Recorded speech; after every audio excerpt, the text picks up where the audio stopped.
quick one. Kwani ilikuwa ni quick one ya teke tukisonga.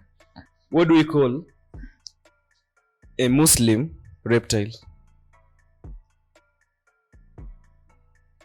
What do we call a Muslim reptile? Tony siwe ni winga ungekosha pata. Kivipi? Kwani mimi najua Muslim. I'm a Christian. I'm a Christian. Mimi ni Muslim. But ni reptile. Sawa. Ama nani reptile? Ndo reptile. Au ndo mammal. Mimi ni mammal na mimi ni Mkristo. So hiyo swali ni noma. Ina contravene. Wewe jiongelewa. Au juu unaumiza faith yangu. Ni allow nijue mambo ya Muslims. Sawa. Alligator. Noma. Anyway. Wow. Yeah. Ni vizuri kucheka once in a while guys. Ni important. Kwanza tumekuwa na very sad weeks. Tumekuwa very sad weeks. Chekera leo mazee ni vizuri tukicheka bana juu. Tuendelee. Kwa leo wanijui. Kwa majina naitwa Omar, says with an R. Usahau kusema yora. And this is Rugby TV. Beside me. Don't say behind me.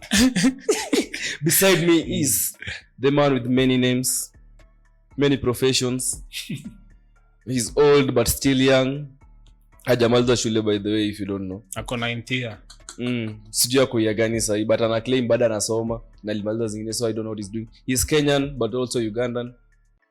Yeah. Kivipi? Kwa majina si mnamjua, acha turuke kule Mkisile side nyingine. Elewa matoke. Monte umesikia. Elewa matoke. That's right Melios fan. Monte umesikia. Sawa. Unataka kusema jina lako? Labda niambie watu mmane ya Masesi. Sema hiyo naweza toka. Ndio maana usikia naongea mambo maya. Bae, ndio. Atajam. Ni walk out hapa kwa nani? Oops, forgive. So si stray dog lakini sio. So guys, this is episode 20 of Rugby TV. I want to thank everyone who's been with us throughout the journey. Kwa wale wametufikisha hapa hadi sasa, kwa wale wamehit hiyo subscribe button, kwa wale watu watch wote, kwa watu wenye comment. I want to thank you guys. Nyinyi ni wazee wa rock. Na tunawapenda sana. Na shukran mazee. Tuendelee tu vivyo hivyo. Tukipatana kwa ground pia, tugoteane tu, si hatuna ubaya. Yeah mazee, mi kwanza personally naweza think. Okay, siwezi name wote but wase kama kina Viona, kina Frank, hata kama shule yenu ilichapwa jana, it was to come anyway. Wase kama appreciate mazee. And then tusukume hata ifike episode 100.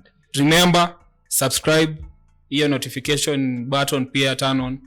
Vile inafaa. Episode ni each and every Thursday.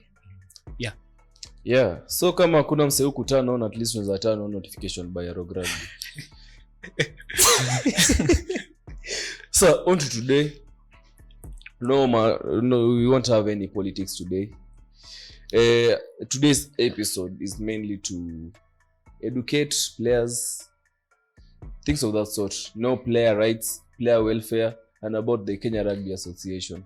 Tell you why it was formed and what would be the benefits if the association is up and running.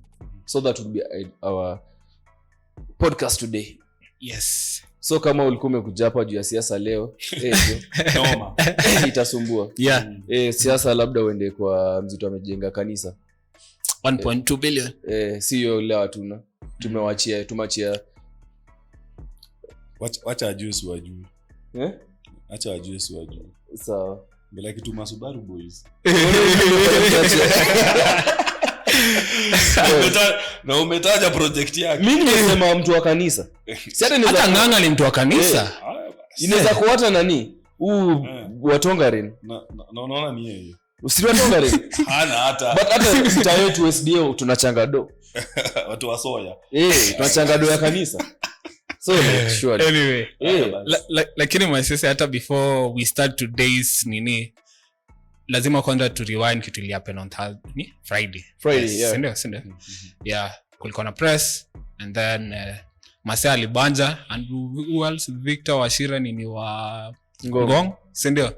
Lakini kuna kitu linibamba ni nani's Masi akiongea nani unakumbuka the journalist kuna ile swali alimuuliza mara 5 jamani Akanyonga.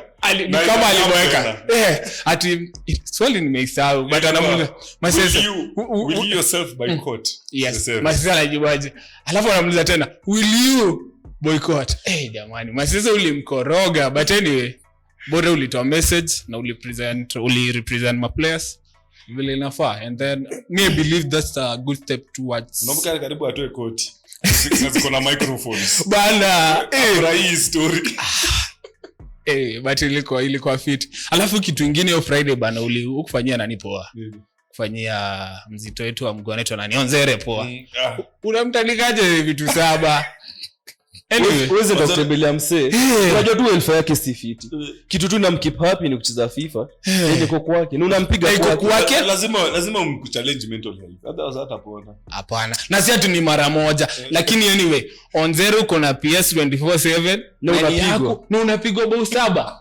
how we can someone be anyway si ati najua kucheza PS na tuko chini siko chini ako chini anajua si hata siku ya kumwambia ako chini ndio uzuri siwezi kuja kupiga hizi kimbia uzuri ni ziwete wana anyway lakini uwezi mfinyilia hivyo sana pia lakini ukumfanyia poa mnasahau atapona ni sawa by the time anapona atasahau atakuwa sawa but yeah to revisit hiyo it was very important that we have that pressure najua by Kenya Rugby najua when people do things differently in a meet a lot of hostility rather than people are open-minded about what is happening, you know?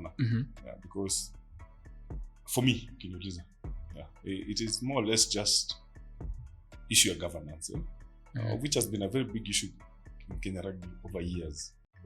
Ilikuwa wakati wa kina Mudhe, wakati wa Umwela, kakuja wakati wa Gangi, Sasha imeingia, umeona?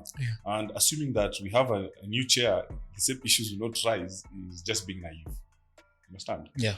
If every now and then we keep inheriting rot in the system, no, even if you're good, at some point you just have to conform to what the majority want. And what happened was, and maybe nikipeana a little bit of a direction of what happened then, ilikuwa too simple. As affiliates, you are allowed to inspect the book of its books, the governance, book, especially financial.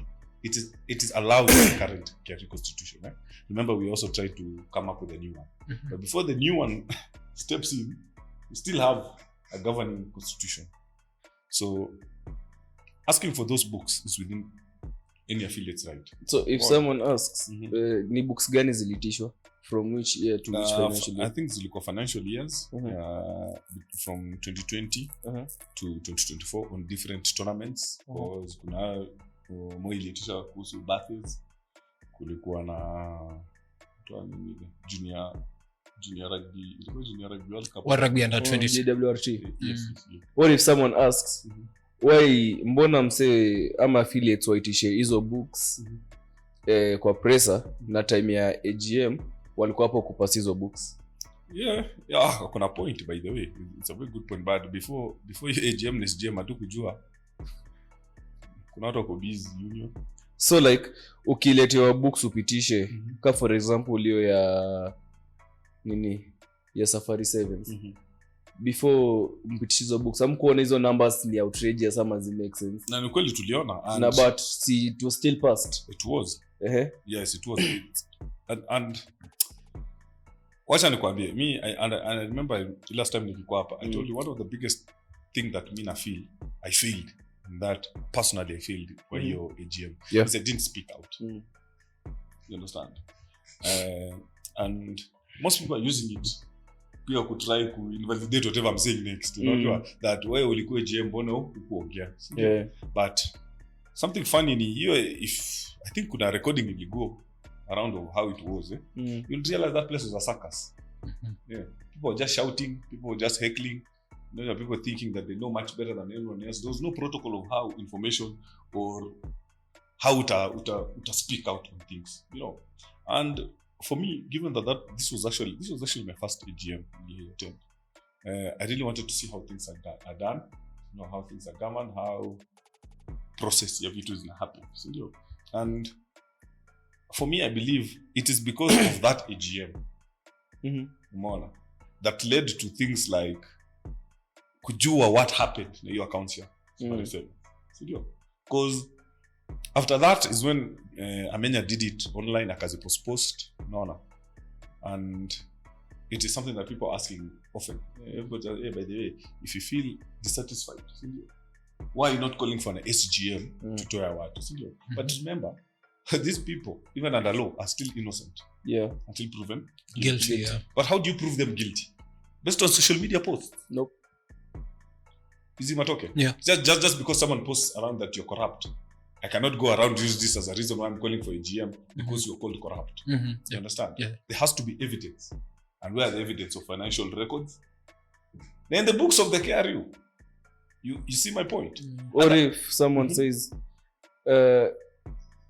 if you ask for the books and they give you the books, is it not easy to forge the books? Because I'm pretty sure wako na wase wamefanya finance. It is true. It is possible. You understand? And it is why even when those books are taken, you understand? That's why we are asking consistency of years. Because you can see inconsistency from 1 year to the next. You will see it. You get it? But if someone knows, obviously, in these books, I'll be implicated.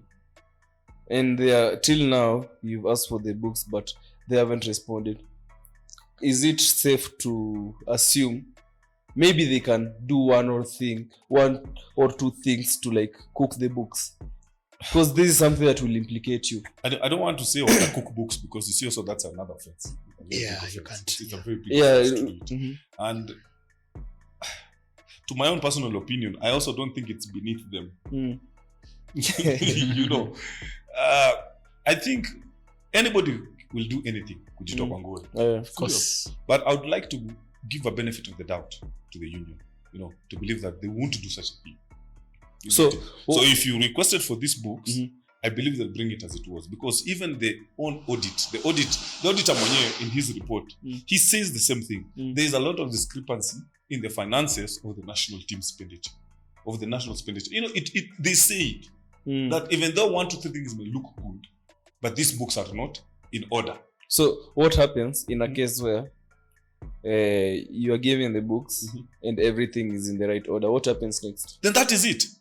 Because you see, if these books are in order and these things that they are saying about the board and the people there, how they are corrupt and how they are working, conflict of interests, if the books are in order, there is nothing more that needs to be done. They have vindicated themselves from the problem. So, are you trying to say that our only crisis as Kenya Rugby Union is financial management? No. But you see, the thing is, you can't deal with everything at the same time. For now, it is very important to understand how the finances are moving. You understand?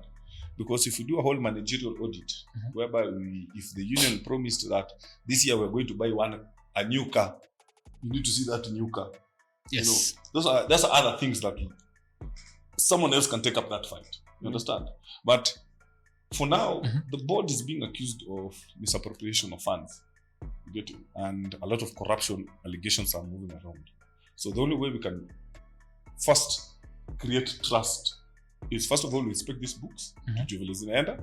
Alafu after hapo tutajua way forward. Because if they are clean, they are clean. You can't say ati ni clean, so kwa sababu ni safi tunataka kuwatafutia makosa mengine. Hapana. It's not going to work that way. But to see at the same time, if these books are not in order, someone needs to be answerable to affiliates. True or false. And me, more or less the reason why most people are not on board with this thing, it's because it is the lower clubs which chose to bring this fight.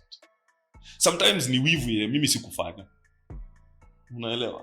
Ati ishinde kwa mimi. Push emotion. Of course. I've seen it. Ni wivu. It's not that they're disagreeing with us. They're just angry with us that we are the ones who did it.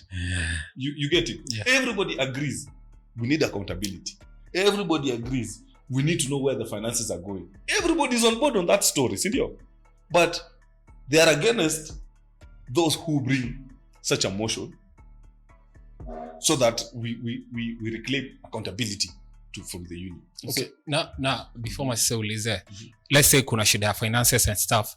So inamaanisha ni director of finance and the treasurer and the chairperson wako na makosa ama all the directors and board ya KRU ndio wako na shida? It depends. Okay. It depends. It depends a lot because unajua uwezi jua tena pesa labda pesa inaenda kwa department ya mtu. Yeah. Mtu mmoja akasquander. Sindio? That is very possible.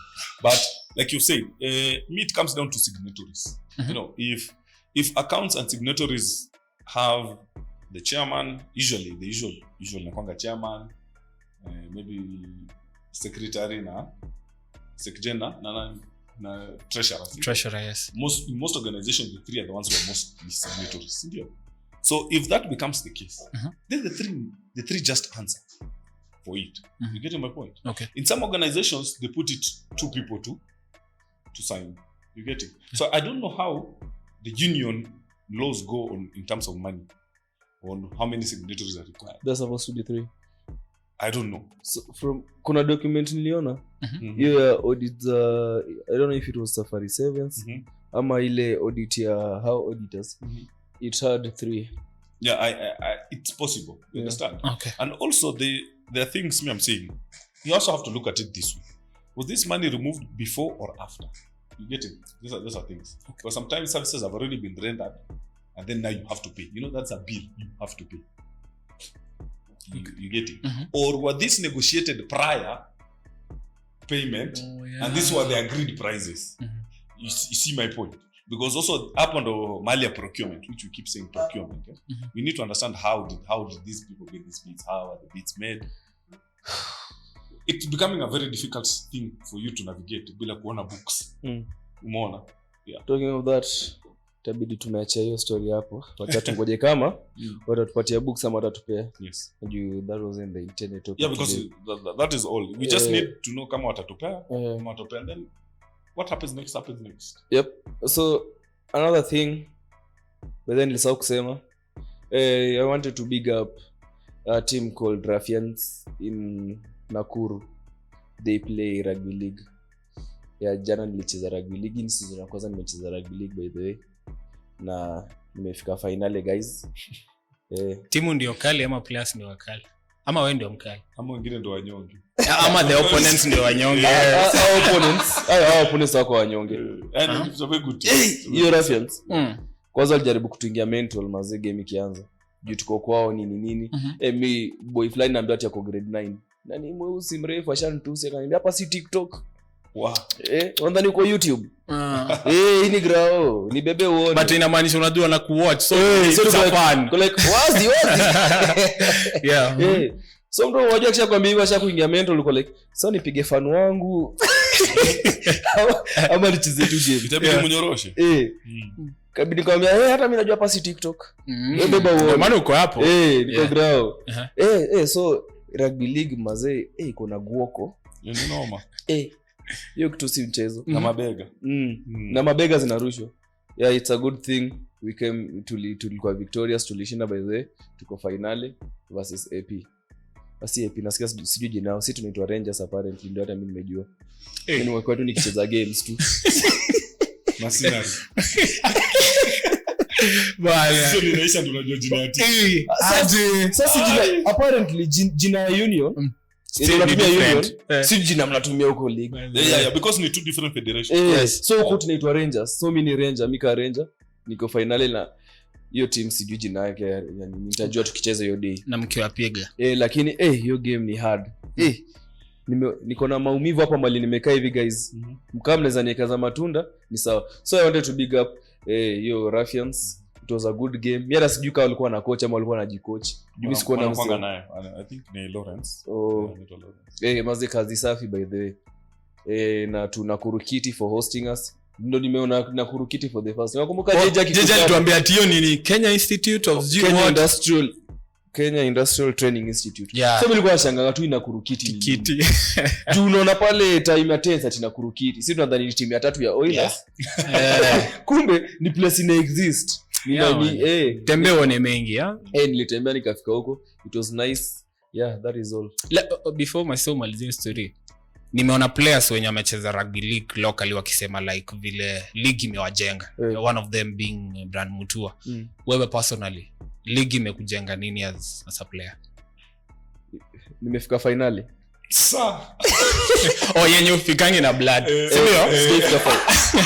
honestly sababu lakini wanacheza Baule si okay yes si main cup final but ni final buzuri nimefika final okay acha tuone kauta tena imenipea fitness juu shuttles unapiga hiyo mtaa rugby league by the way na test physicality alafu kitu kingine umejua huku kwingine huku union mi kama 9 sifanyangi a lot of defense but huku rugby league hakuna story ya sijui wewe ni sweep ama nini uko tu hapo first line but ulikuwa na kuexpose iko lakini umeona na kuexpose mimi niko tu hapo first line of defense ball tu ni hivi tunapatana pale mbele juu kingoja umset cha 10 meters yao na tena 10 meters yenu unaweza umia utaona moto so mimi ni test physically acha tuone kama itaonekana kwa huko mbele okay wish you well in the final man thank you maziko mkuje mli support guys mtawasho support team ama wewe team tuongelee team basi mkuje support team yetu Rangers siku tutacheza finali tutawasho sijui ni lini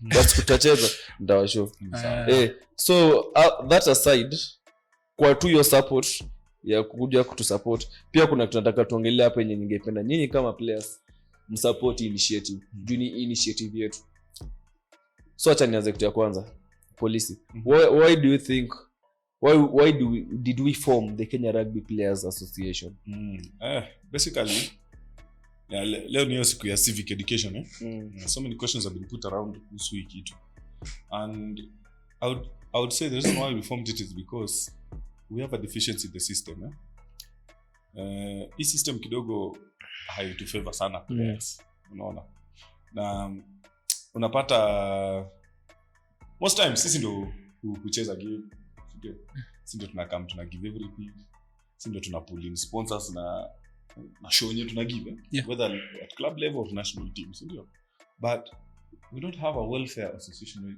which actually speaks up to situations we're going through unaona kuna mtu mwenye anaweza negotiate deals on behalf of you unaona hatuna mtu mwenye anaweza kuprotect from sponsors you get it hakuna mtu anaweza kuprotect from hata ni clubs sometimes umekosana na Chesco anakuambia che kwanza leo utacheza hii club kwanza leo uanze kulipa allowance unaona because of the difference nimekuwa nayo it may happen a lot I mean I know very few of my friends in your opinion and sometimes they say change clubs so those little frustrations that's go in place zina kidogo zina kubit mental so and it also comes about because of the same thing tumekuwa tukisema we are having sponsors come on board kwa hii game so but these sponsors are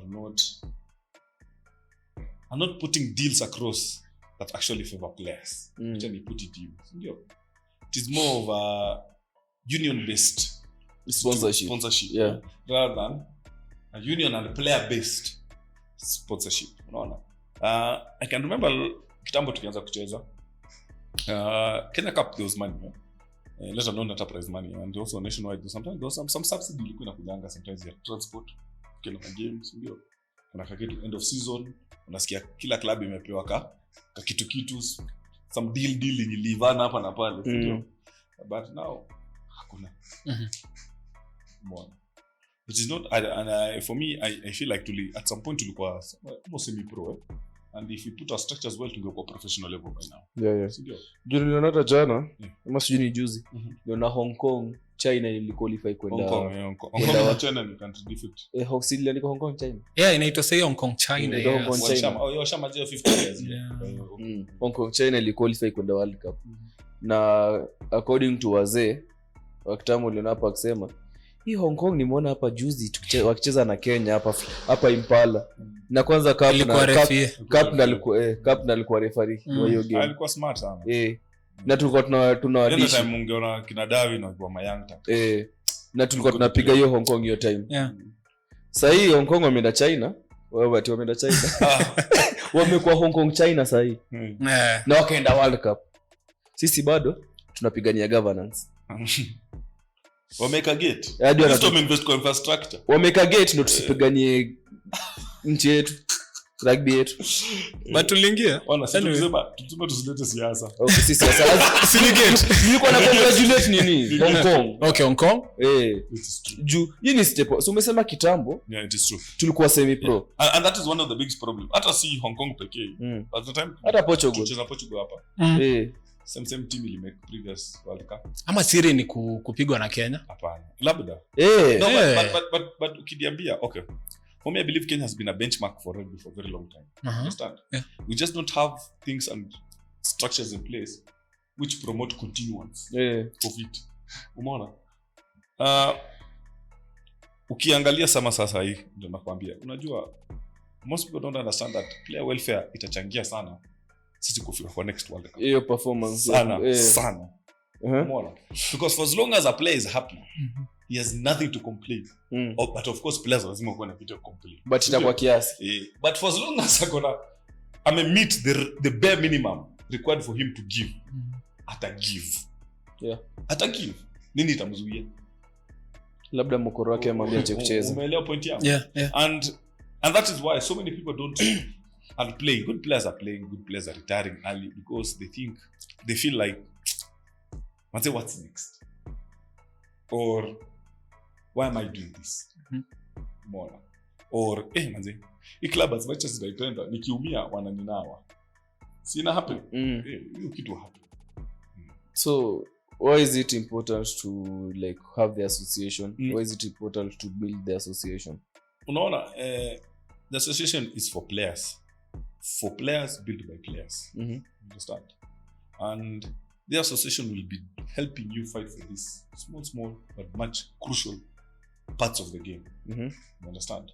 The last time nikisema most developed countries, these rugby nations, for them to get where they're getting, the number one instrument was first player welfare.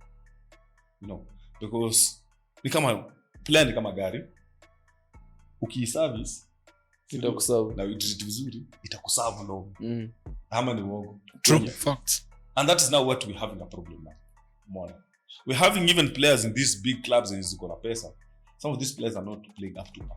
Yeah. Umeona? Player kwa hiyo club na anakuambia by the way, tafuta kitu kingine ya kufanya. Na life.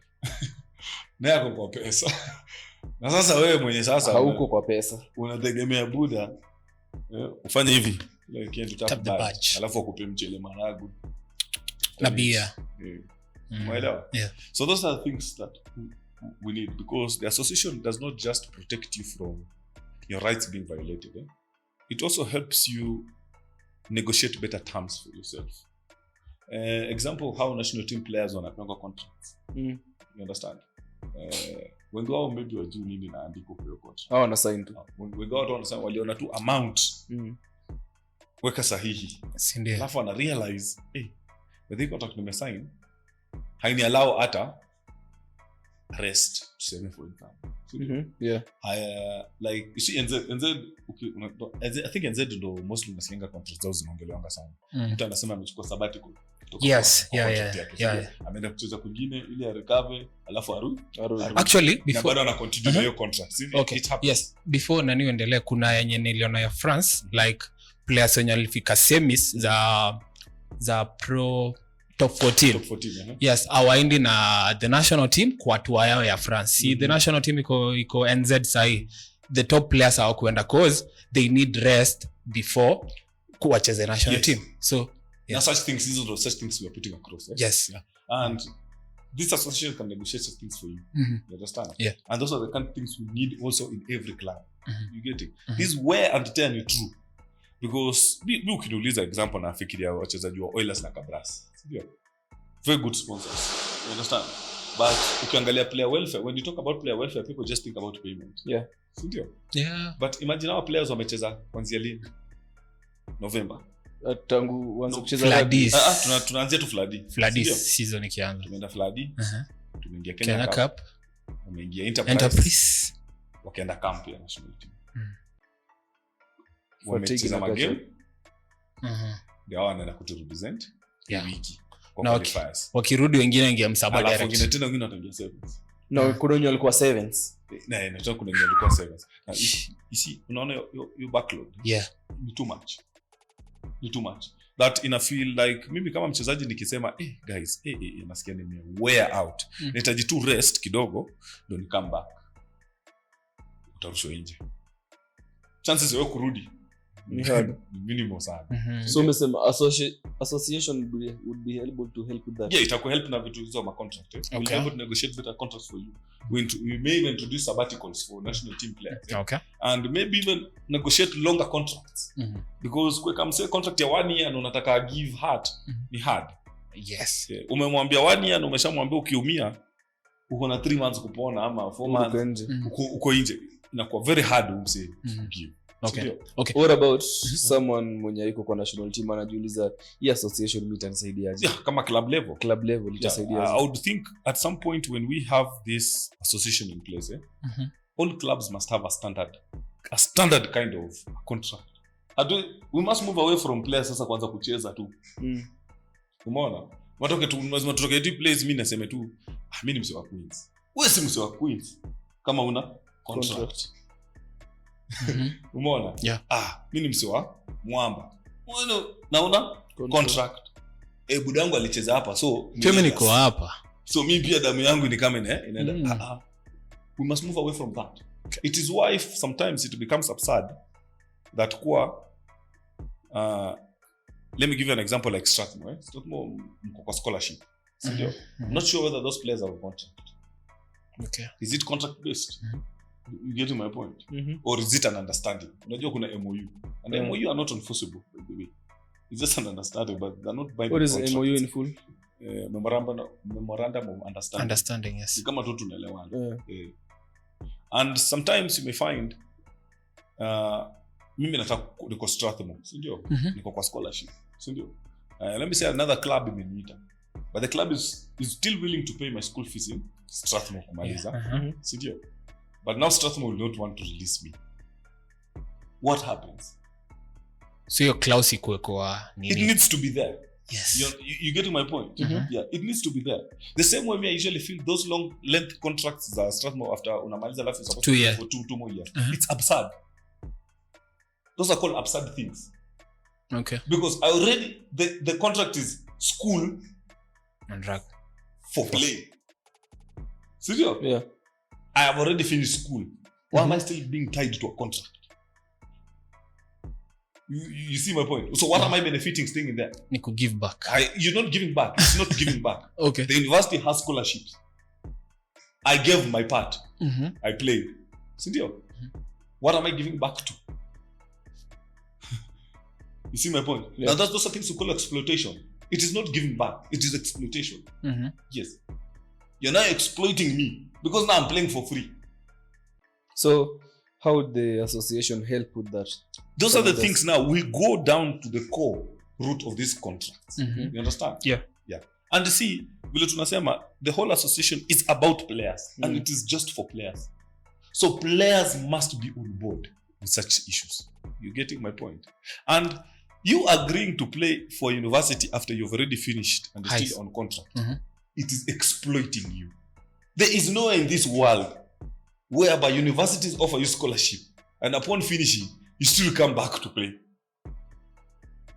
There has to be something being given now in return. Yeah. You get it? Because you're no longer now a player, so I own a scholarship. What else happens?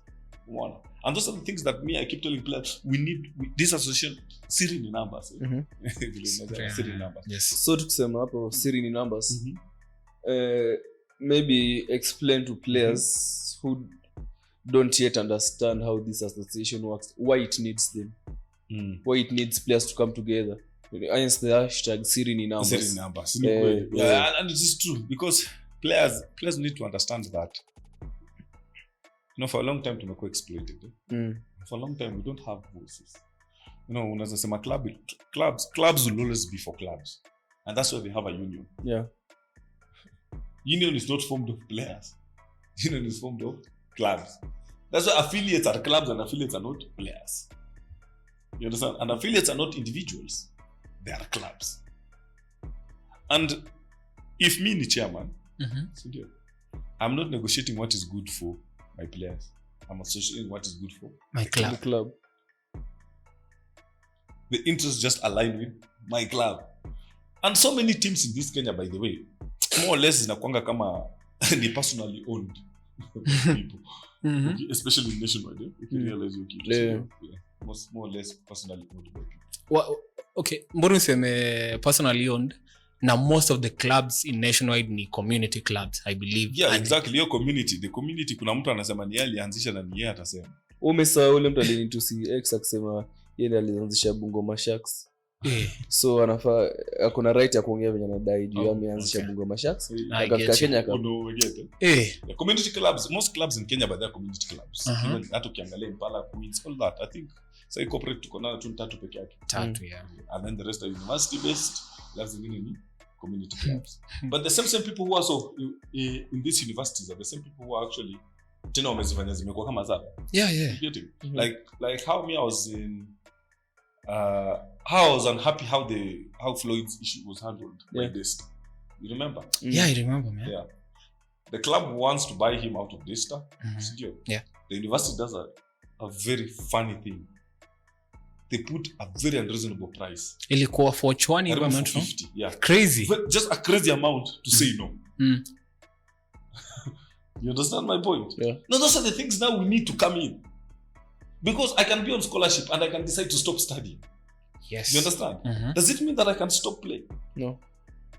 What if another club wants to take me? We have negotiated good terms. You understand? Yeah.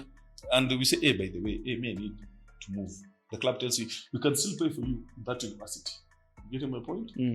But you can now play for us. You understand? Yeah. You don't lose. The university, yes, has lost you, but that's why there's a transfer fee. The transfer fee is not supposed to, it's just a thank you. Let me put it that way. Yes. For 1, 2, 3 things that you gave this player here. You understand? Yeah. But you're not doing this player a favor. Because if this player is playing for you and you're giving him scholarship, those are the terms. No favors. Okay. If someone wants to take him out of the program, they'll just pay you what he's worth. You get my point? Yeah. And also, this is how also academies are losing. Because they don't have this player association that is going to fight for these academies. You run an academy, I run a club. This is another agent. So this is your player in your academy. Nimemtoa academy yako amekuja hapa. What do you get? Nothing. Ati amefika 18 sasa mwachilie. Yeah, it's a must because you see a minor cannot engage into contractual obligations. Yeah. And this is something I really need people to know. A minor cannot engage in contractual obligation. So if you know you are below 18 and you sign a contract with the club, that contract is null and void. You are not allowed. You don't have the capacity to enter into contracts. You understand? Yeah. That's what utaumia ukikuwa mdogo hivyo and nothing will happen to that club. You understand? But who's protecting these young men? Who's protecting them? You see my point? Okay. So now you have an academy. Amefika 18 ametoka academy yako amejoin club yangu, si ndio? Matokeo amecheza smart. Nimepata offer kutoka UK. Na sell mtoke to the UK, si ndio? And then what happens? Who gets the money? The club. Alafu na wewe. Hakuna. Exactly. Why? We don't have this association to fight for people who run academies. Lakini player amefurahia ameenda UK. Yeah, but that is not enough. It is not enough. Yeah. You getting my point? Not most academies are not attached to most clubs. If you have ever seen that. Most academies are attached to any club. And if they are attached to any club, they're not influential clubs. So if a good player is within my academy, I will take them to the best club possible. Alafu niambie club fanye mtupe mipira. Umeona? We exchange it for resources. Pasi. Ndio. Umechukua wachezaji wangu usinipe ball sata, ndio. Nisaidie kits, ndio. Ndio watoi wangu hata kitu. That's the language because of the level in tuko Rugby amateur level. Yeah. So, but now Matoke ameuzwa majuu. Even in football, that money has to go back to where he started. But in Kenya it doesn't. You getting my point? Because he came from somewhere. This money has to go back to his academy, which people pump time and resources to fight for them. So someone would ask, I'm a player, I'm in nationwide. Why do I need to join that association? How would it help me? I'm pretty sure in my club I don't have any contract to sign.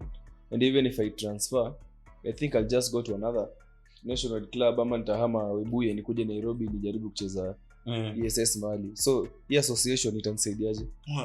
One thing I can thank the union, they've really put a hard screw on players who when wana transfer to Kyoto. Si kama wakati wetu. Ungecheza club hata 5 season moja. Mimi nilifanya. Nilicheza club 5 na nilicheza team 2 za Kenya Cup in one season. Hii hata watu wajui. Hata zilikuwa 3 different teams in one Kenya Cup season. You understand? Maybe one of the things that the union has really done very well for leagues and fixtures ni kutighten that bolt. So now you don't have a player matoka kiregister club hata ushago huko. Ndio. Matoka hizi toka kwenda tu macheze mahali popote. Mpaka akwe transfer. Ndio.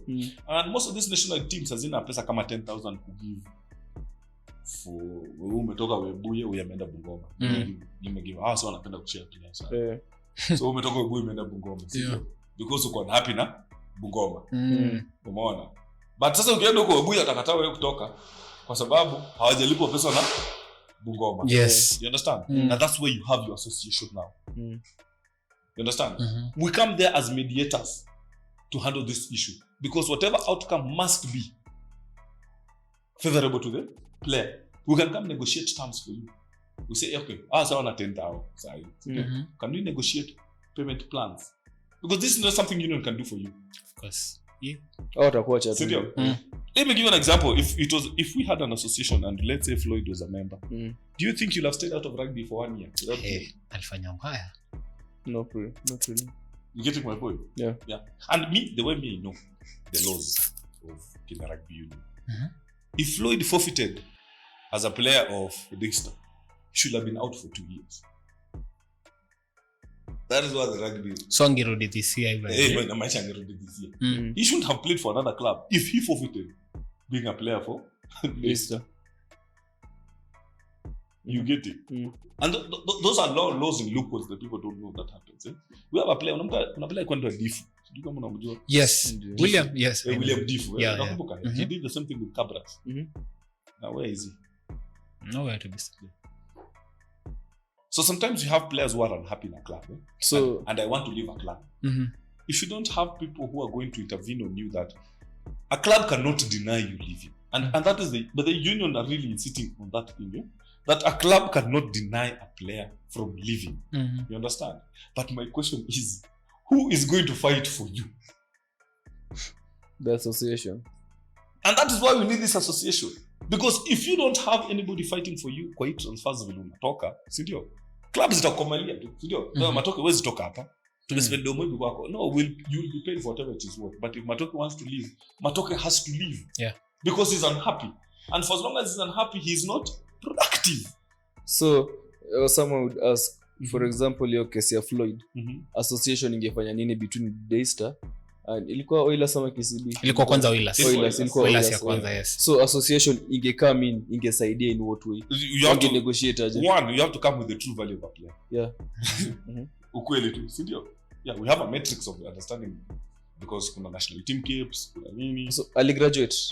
He had graduated, yes. He had graduated. Alikuwa amemaliza. Alimaliza his first level, yes. Alafu wakakata. So wakakata. Hiyo time alikuwa amecheza national team? Yes, alikuwa na caps. Yeah, Kenya Sevens. Alikuwa ameenda one nini, if I'm not wrong. Ile alikuwa ameenda leg moja. Yeah. So player kucheza national team ni kumaanisha price yake inafaa kupanda. Kwa hapa at least 50,000. 50,000. So hiyo ni kitu ya kwanza association niuliza, si ndio? Yes. What would be the next thing? The next thing is simple. Has the player graduated? Yes. Graduate. Then that is it. He has no contractual obligation with the university anymore. Unless he signed a contract. Yeah. That says so. You see my point now. Now those are the kind of contracts I'm telling you, they're exploitive. They're exploitive because inaharibia player. Yeah. Because wewe kubaki hapo niko benefit ya coach. Si benefit yako. Na case that who player graduate, then that is different. We negotiate terms with the there's a contract that stands. We first visit the contract. What does the contract say? You understand? Yeah. Oilers, this is what you want. On this contract, this is what it says. You understand? Yeah. We sit down and negotiate on acceptable terms. Acceptable terms on both parties. You understand? And these terms also have to be in favor to allow this player to transition safely to the other end and be able to play his rugby. Yeah. Umeona? Okay. And it's why, let me tell you, and I think this is why most players don't want these scholarships at universities. It is true. Because me, I'm so afraid that nitaenda place, wanimold, nikuwe mnoma, wanikatalie. Alafu, what happens to me when I'm already unhappy? You get it? Or my ambition is higher. It is why university, let me give an example of Daystar. Daystar has existed for some time. I would say almost 5 years on scholarships in Europe. Where do these players go? Are you telling me none of them have graduated? They have. Where do they go? Where are they playing? Which clubs are they in? Very few. You see my point? Very few you can actually track mahali wako. Umenielewa sasa? Because the worst thing also in a university-based institution is some people are just there for the scholarship. Yeah, wakimaliza wacheskaria amecheskaria amemaliza so hajasaidia rugby anything. Exactly. Okay. So yeye tu hapo apate scholarship amaliza. Okay. Amefunga hiyo story kweli uongo. Yeah. The only people who actually most times proceed are those exceptional players in those university based sides. You understand? And those who still have a dream to play for the national team. Yes. But three-quarter of that group are just there for the scholarship because I can play rugby. By the time unafika 40 unajua kama unaweza make national team ama uwezi. Of course. Yes. So someone would say because when this association comes in itakuwa imefight a lot of loopholes yenye maybe coaches and university sides have always been using to exploit players in the past. So I'm pretty sure watakatazwa kujoin association. What happens in case a player says mimi naogopa kujoin association yenu mtanyanika, mtu akiwa member of association itaonekana itakuwa huko nje on record that msaya kwa hiyo association. Yes, it has to be on record because you see okay, will the record be public? It has to be public. Okay. Because you see vitu zingine huwezi feature. You get my point. Because they'll ask you, let me say we are going to negotiate a partnership with KRU on a representation. Watakuuliza who are your members? You have to produce your nominal role. Kweli uongo. Unaona? Nominal role huwezi danganya. You can't lie. You have to produce a legit thing. You understand? If you say you have 1,000 rugby players, it has to be 1,000 rugby players plus the name of the clubs that they're playing for. Okay, so that's where my question comes in. What if a member says, I'll lose an opportunity or I'll be blacklisted nikijoin the association? It is true, it is possible. But the question is, why would you? That is why you have the association. To fight for you. To fight for you. Because they need to explain to us why are you being blacklisted because you joined the association. You understand? Because you see, this is how the law works. Kenya has its own constitution. But there is no constitution superior than the Constitution of Kenya. True or false? True. And all interpretations of any law, they tell you if there's a contradiction of law, the superior law is the constitution. Okay. You getting my point? Yeah. If we are contradicting on how to interpret it, that is where we go. We revert back to the constitution. You getting? So this is how we look at it. The constitution allows you to be part of an association. It allows you to be part of an organization. It allows you. You get my point? And maybe I should put this point across so that many players actually understand. The association is not here to fight Kenya Rugby Union. Maybe this is something we are trying to put across and maybe they're not getting it. We are not here to fight Kenya Rugby Union. We are here to work with the Kenya Rugby Union. Yeah. It's a partnership. You understand? And maybe the reason why they would think we have a problem with the Kenya Rugby Union is because Kenya Rugby has a lot of governance issues. You understand? Of course, yeah. And even if you even have the best structures in place, even if this association, even to one of the best structures in place, if we are working with another organization that has poor organizations, has poor structures in place, poor leadership, you understand? What will happen is the association does not move forward. You understand? Yeah. Those things that you planned to do cannot be implemented the other end. Because the other organization is not working. Okay. So even government employees wako allowed to join court, isn't Yes, they are. So it's possible for even... It is. Yes. No one can stop you from even okay, government is on an SSF as a saving company. Are you not allowed to join another circle? You're allowed. You get it? So the problem is intimidation. Yeah. So many players are being intimidated And the problem is they don't want to read. And this is something I keep telling you people. Rugby players si wa smart vile nyinyi mnafikiria. Say you are smart. No, smart on paper. No, they are not smart people. I'll just tell you the truth. Okay. And you see the problem with this sport, this is a team sport. And you know team sports, tuko na watu tunafuata. I hope you understand. If me, when I was a younger player, if a senior player kama Ayodi, who was a senior player during my time, Ayodi, Mugaisi, Chiswanga, if they told me, Polisi, usijoin hapa, what do you think I will do? You won't. Exactly. You get it? Not because I'm not brilliant, but because a game that is a team sport would prefer to be a team effort. You get it? And this is why I keep insisting. The top leaders in this players team, in these teams, top leaders as players, not the ones not management. If top leaders as players choose to join this association, it gives it validation. You understand? It is easier now telling other people to join. You get it? And it is why we need them to understand. The Kenya Rugby Player Association is not fighting the union. You understand? Clear. That is very clear. 2, we are here to work and partner with the union for the betterment of this player. They need to understand that clear.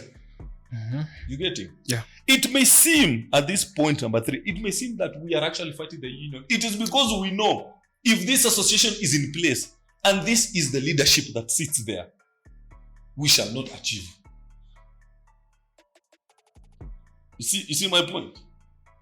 For me, that's why I don't like the leadership in the union, and I don't hide it. Because I know all these people. I know all these people. You understand? If these people wanted something better for the game, would it not have happened by now? It would. The Player Association is a conversation that has been there for over 20 years. Over 20 years. Almost 30. I'm almost the same age when nikiambiwa, it's almost my age wakati kitu conversations have been about it. You understand? Because if you have all the people who are legends speaking, who played in the 1992, 94, 93, 80s, telling you we wanted to form a player association then. Ask yourself why it has never happened. From your reasons, umesikia again? Simple. You want to start? Tunaanza hivi, si ndio? Hivi tu. Masose anaanza kukuchocha. Atia. Unataka polisi asimamie kitu. Polisi ataiba. Na wewe unakuwa unasema, by the way, sio? Sasa kitu utafanya matoke hizo do. Instead kutumianga polisi nitumie. So wanatumia nani? Assess. So mimi nimekaa hapa nauliza guys, mbona mtumie tuliamua tu collect funds tupe nani? Assess. Unapigwa na butwa buda Masese amefungwa mansion. Pale Kitengele. Pesa imeenda. I hope you see. That is one reason. 2. Every time someone comes up with this, and from what I've heard pia during the time kina William Back, when they had issues with the union, people during that era ya national team kina Willy, kina nani, that old generation, they wanted to form, they actually collected the money to form it. But sasa, the leadership of the union made sure that it won't happen. You understand? Starts with just small conversations that, you know what, you people, you're forming this to fight us. And you start instilling fear in the national team players. What will they do? Yeah. And the 3, kuna wale sio wanakamiki tu na history na wanaenda nakula do, wana lost.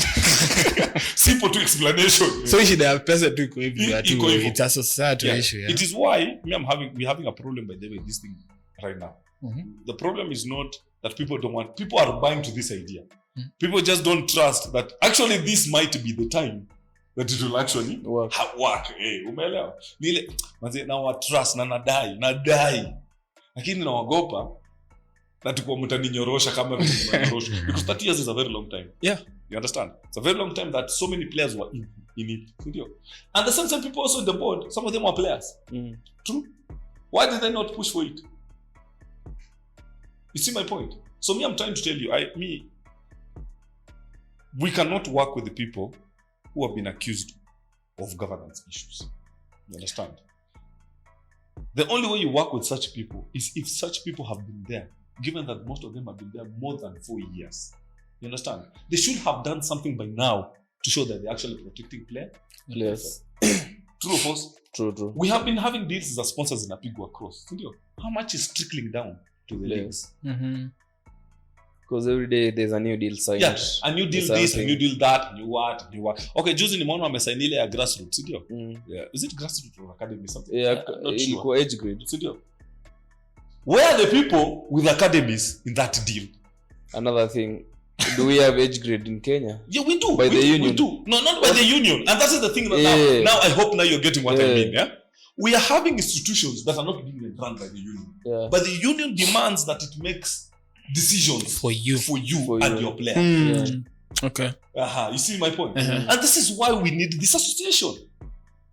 This association acts as your buffer, acts as your voice, acts as your strength. Because our motto is what? Unity in strength, power in the representation. What? Unity in strength. No, strength in unity in the other way. Okay, the strength in unity. You understand? Because still in the numbers. We have the numbers. We are united. We have the capability. But the power comes down in representation. Nice. You understand? That's where your power as a player lies. You are able to be represented without you being involved. Wewe unaweza kumekaa kwa Kenya na mimi niko up and down to make sure that kuwa matoke umepata contract ya UK, nataka ku make sure your contract isikumess. Umepata contract SA, nataka ku make sure kwa your contract yako ya South Africa isikumess. And that only happens if you're part of the association. Yes, and that only happens when you're part of the association. Unaelewa? You go there, something happens to you. Umeelewa? Because ukienda uende nje, uumie. Your contract says you need to be paid, alafu amekurudisha home waje kulipa pesa. Utakomplainia nani? So you'll have to go to the union. Sindio? Now the union start talking. You see, that does not work. But if a player association and another player association the other end talk, what happens? Something will happen. Yeah. We'll be like, man, we gave you our player. Why are you not fighting for Israel? They're like, hey, we didn't know. They'll put now pressure to their unions. And the union will put pressure to their clubs. You get it? And now you will get your justice. Yeah. That is how you should look at this association. It is not there to people just thinking about fights. These are not fights.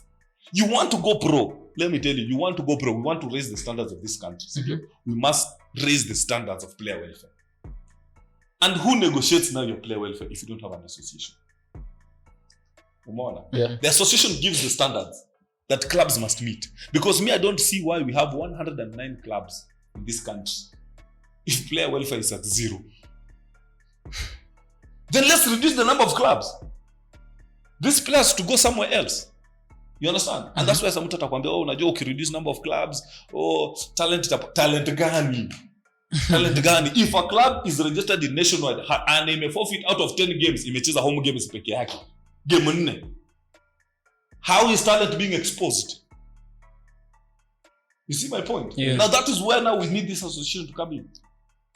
There are some clubs that just exist so that they can appear in AGMs. There are some clubs that just exist so that they can just stay relevant. Yeah. We need to do away with these things because now waste players. Wengine ni biashara. Nikutafuta players dikichanga napigia wase KCB unajua niko na player huku unaweza mchukua. By the club plan unajua mkinipea tu kitu na wapeka kitu. Player leaves, player goes. Where does the money go? You see my point? We are reaching in a point whereby we want to go pro. We want to push for pro. Then we must have an organization that fights for your pro standards. Amaje? Makes sense. Yes. Okay. So sai tuko na 109 clubs alafu. Where's the talent? Players are not being represented. Players are not happy. Nationwide watu wana suffer. Nationwide has 75 teams by the way. Imagine. 75. Na zote ziko in action. Hao ndio wanapenda walkovers. Na ndio walkover nusu. 3/4 hata si nusu. Like last year Moi went to the playoffs. Walicheza how many games? Walicheza 2-3 games. Lazima. Because sasa unapenda forfeit hata unaambia sasa tunakam, hatuna team. Sisi kama unaona nini? Sasa hiyo ni nini? Hiyo ni kupromote rugby gani mnaita kupromote? We are not promoting anything. Okay. It cannot be number of clubs. It is the number of players. We need players to come on board so that we protect them from these scandals. Okay. So, but here's the truth to players. This association, it won't work without the players. It won't work without you guys. So, we can't build an association for you. We have to build it together with you guys. So, without you guys, association itakuwa tu jina. So, unless you people come on board, it won't happen. And your rights won't be fought for. Kuna tu mtu wako mtaani sahi analianga kuna design club fulani limes hajaicheza rugby hadi leo. Ndio maana achezi. But sasa utaambia nani? Utaenda uambie utatumia bilaso text. Aike pale X atio wametumia barua. Walifanya hivi walifanya hivi. Itakuwa online itakuwa kelele, but at the end of the day no one will follow up, no one will help you. But with the association on board, if you have an actual problem, you are assured it will be fought for. Solution itakuwa and actions will be taken because this would be something legal to fight for you, to fight for your rights. Na tuacha tukule hizi mashida mingi kama wasa wa contract wenye walirushwa nje wa Kenya Sevens, kungekuwa na association at that particular point, our players hawange have to fight for rights zao wenyewe. Association ingekam is stand up for them. You know, tunaweza waambia. Yeah, ni true. And ukiangalia situations, we had this so many situations this past few years. We had an issue with Kisumu. You remember? Hata kuna issue player fulani mwenye amekuwa Kabras, akaenda Kisumu, akaenda Queens. Sasa achezi. Awilo. Mpaka akaenda SA ile high performance. Bata kuenda SA kwa na okay. Akwa na fair. Sasa amekuwa wapi? Sasa amekuwa tu mtaani. Awilo and David Williams, Sasa imagine angekuwa member association. Association can step up for you in such situations. Whereby you're being called for this high performance training, you don't have money, you don't have. These are the things now we are talking about. We can step up for you. You'll be like, hey guys, I've been given a contract, the end the trials, my due. Sindio? Association through its partners and the union, we can come up with a payment plan, a program, and say, hey, my guys, we need. I'll give you an example of Uganda. Uganda has a union. The union is just like Kenya Rugby Union. Sindio? Yeah.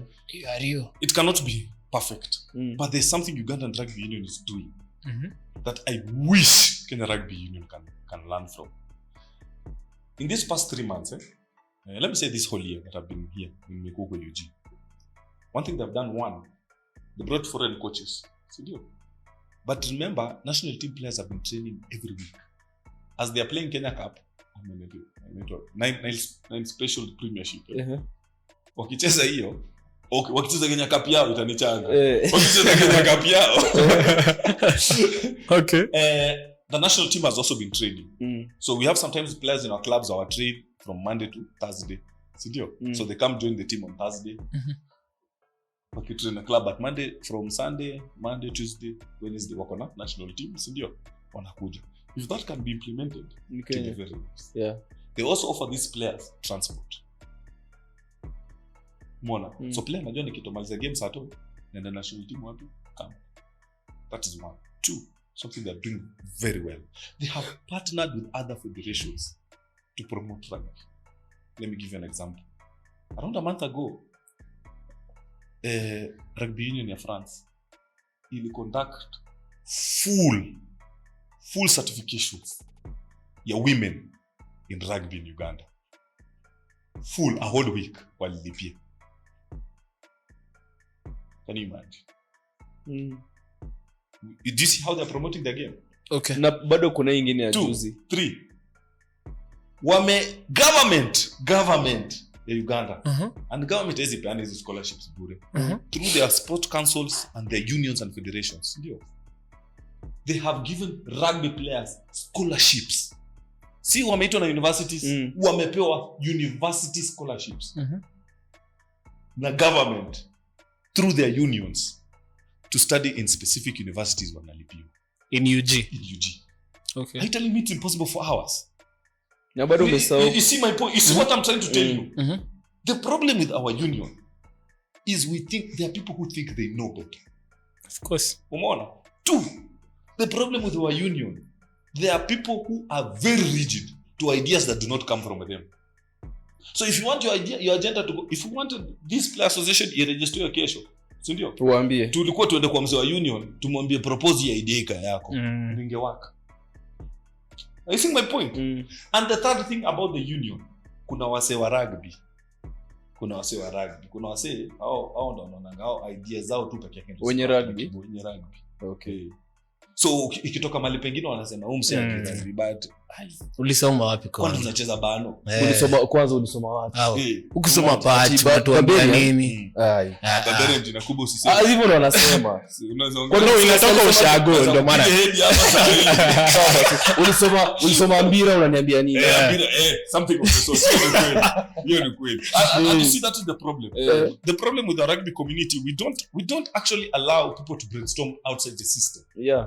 You understand? Like sasa mimi, those are things I've seen in Uganda, and I know, I'm 100% sure Kenya Rugby Union is ranked way much higher than Uganda Rugby Union. Yeah. So, why are they able to secure such deals? One of my coaches at Hippos, I don't know, Eddie. I think it's forgive. No head coach wetu. Eddie, one of the things that he does is he got his level 2 in France, and he was not alone. The Union of Uganda helped them do that.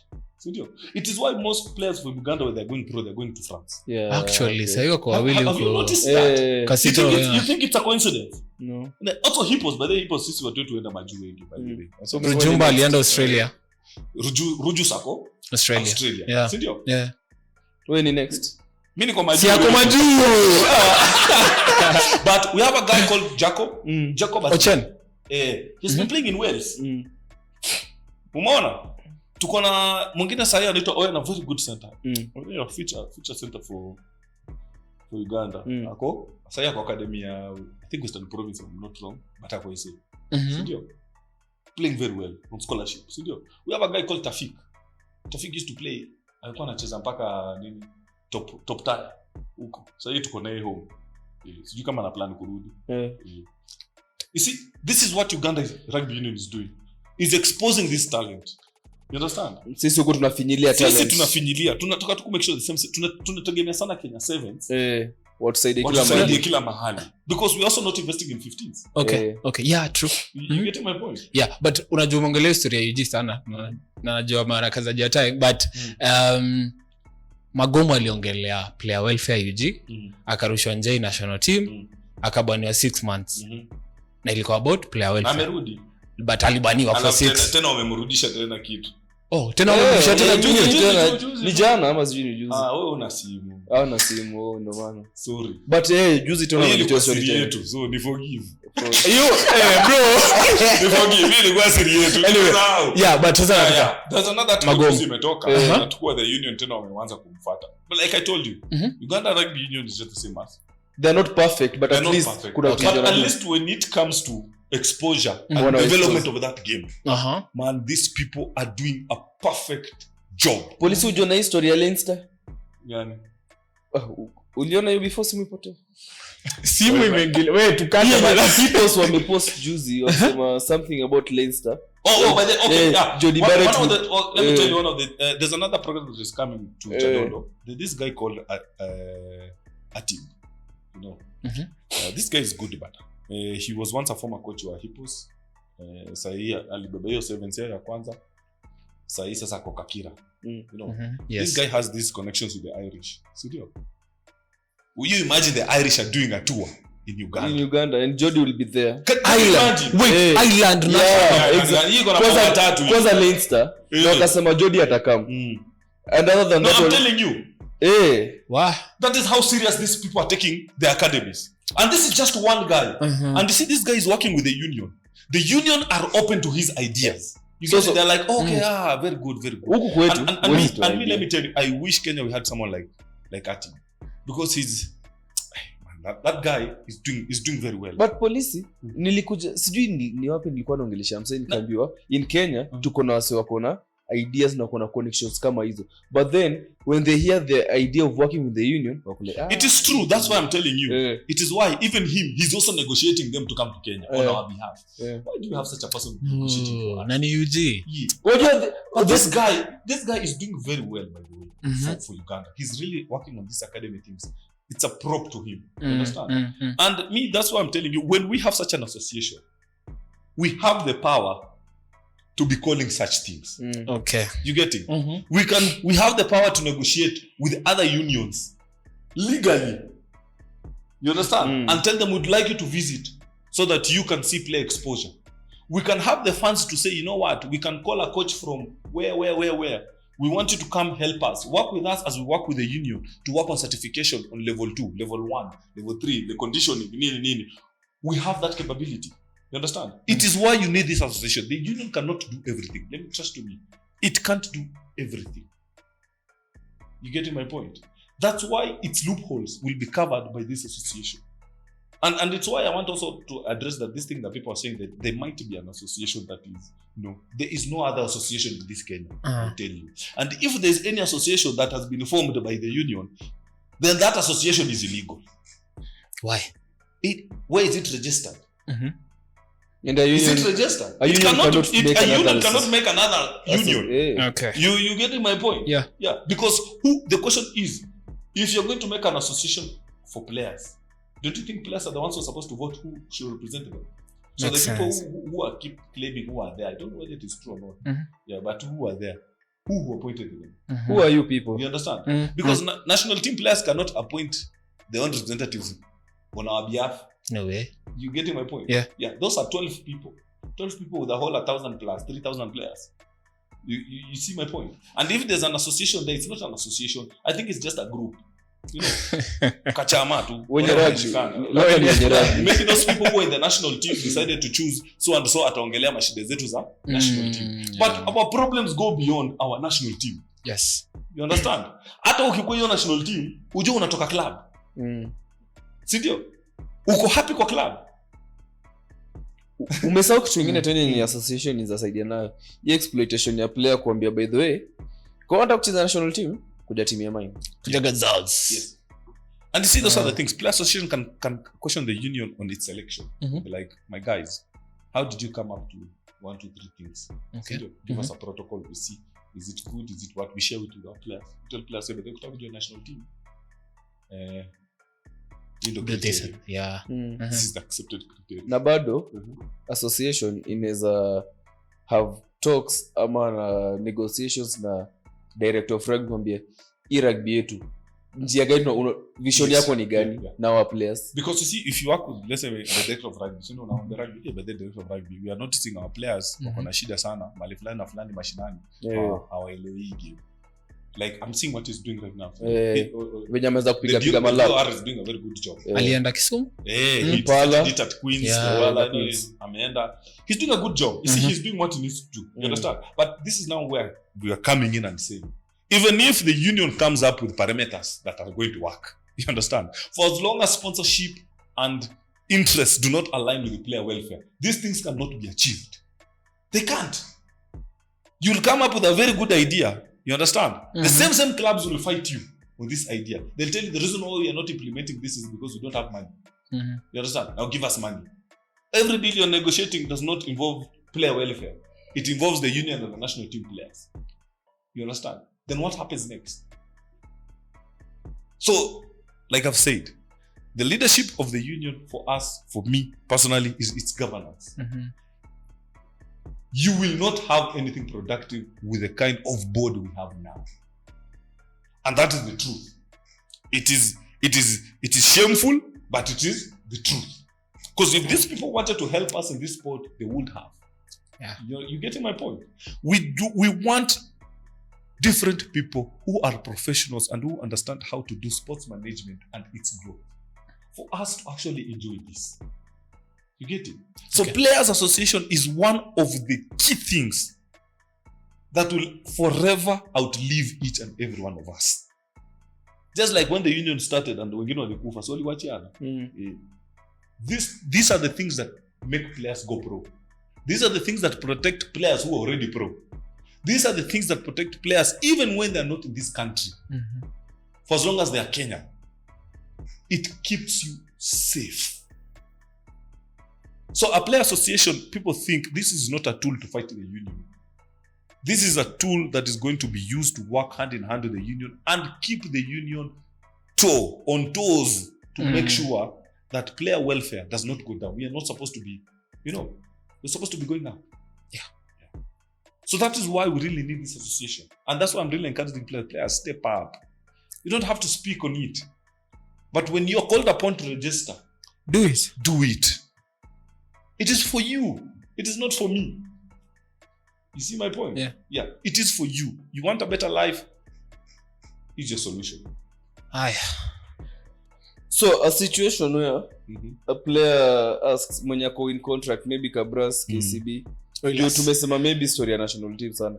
So we go back to players wenye wako na contracts kama KCB, Oilers, Kabras, na maybe Strathmore hiyo contract ya scholarship ama kama hiyo ya Daystar.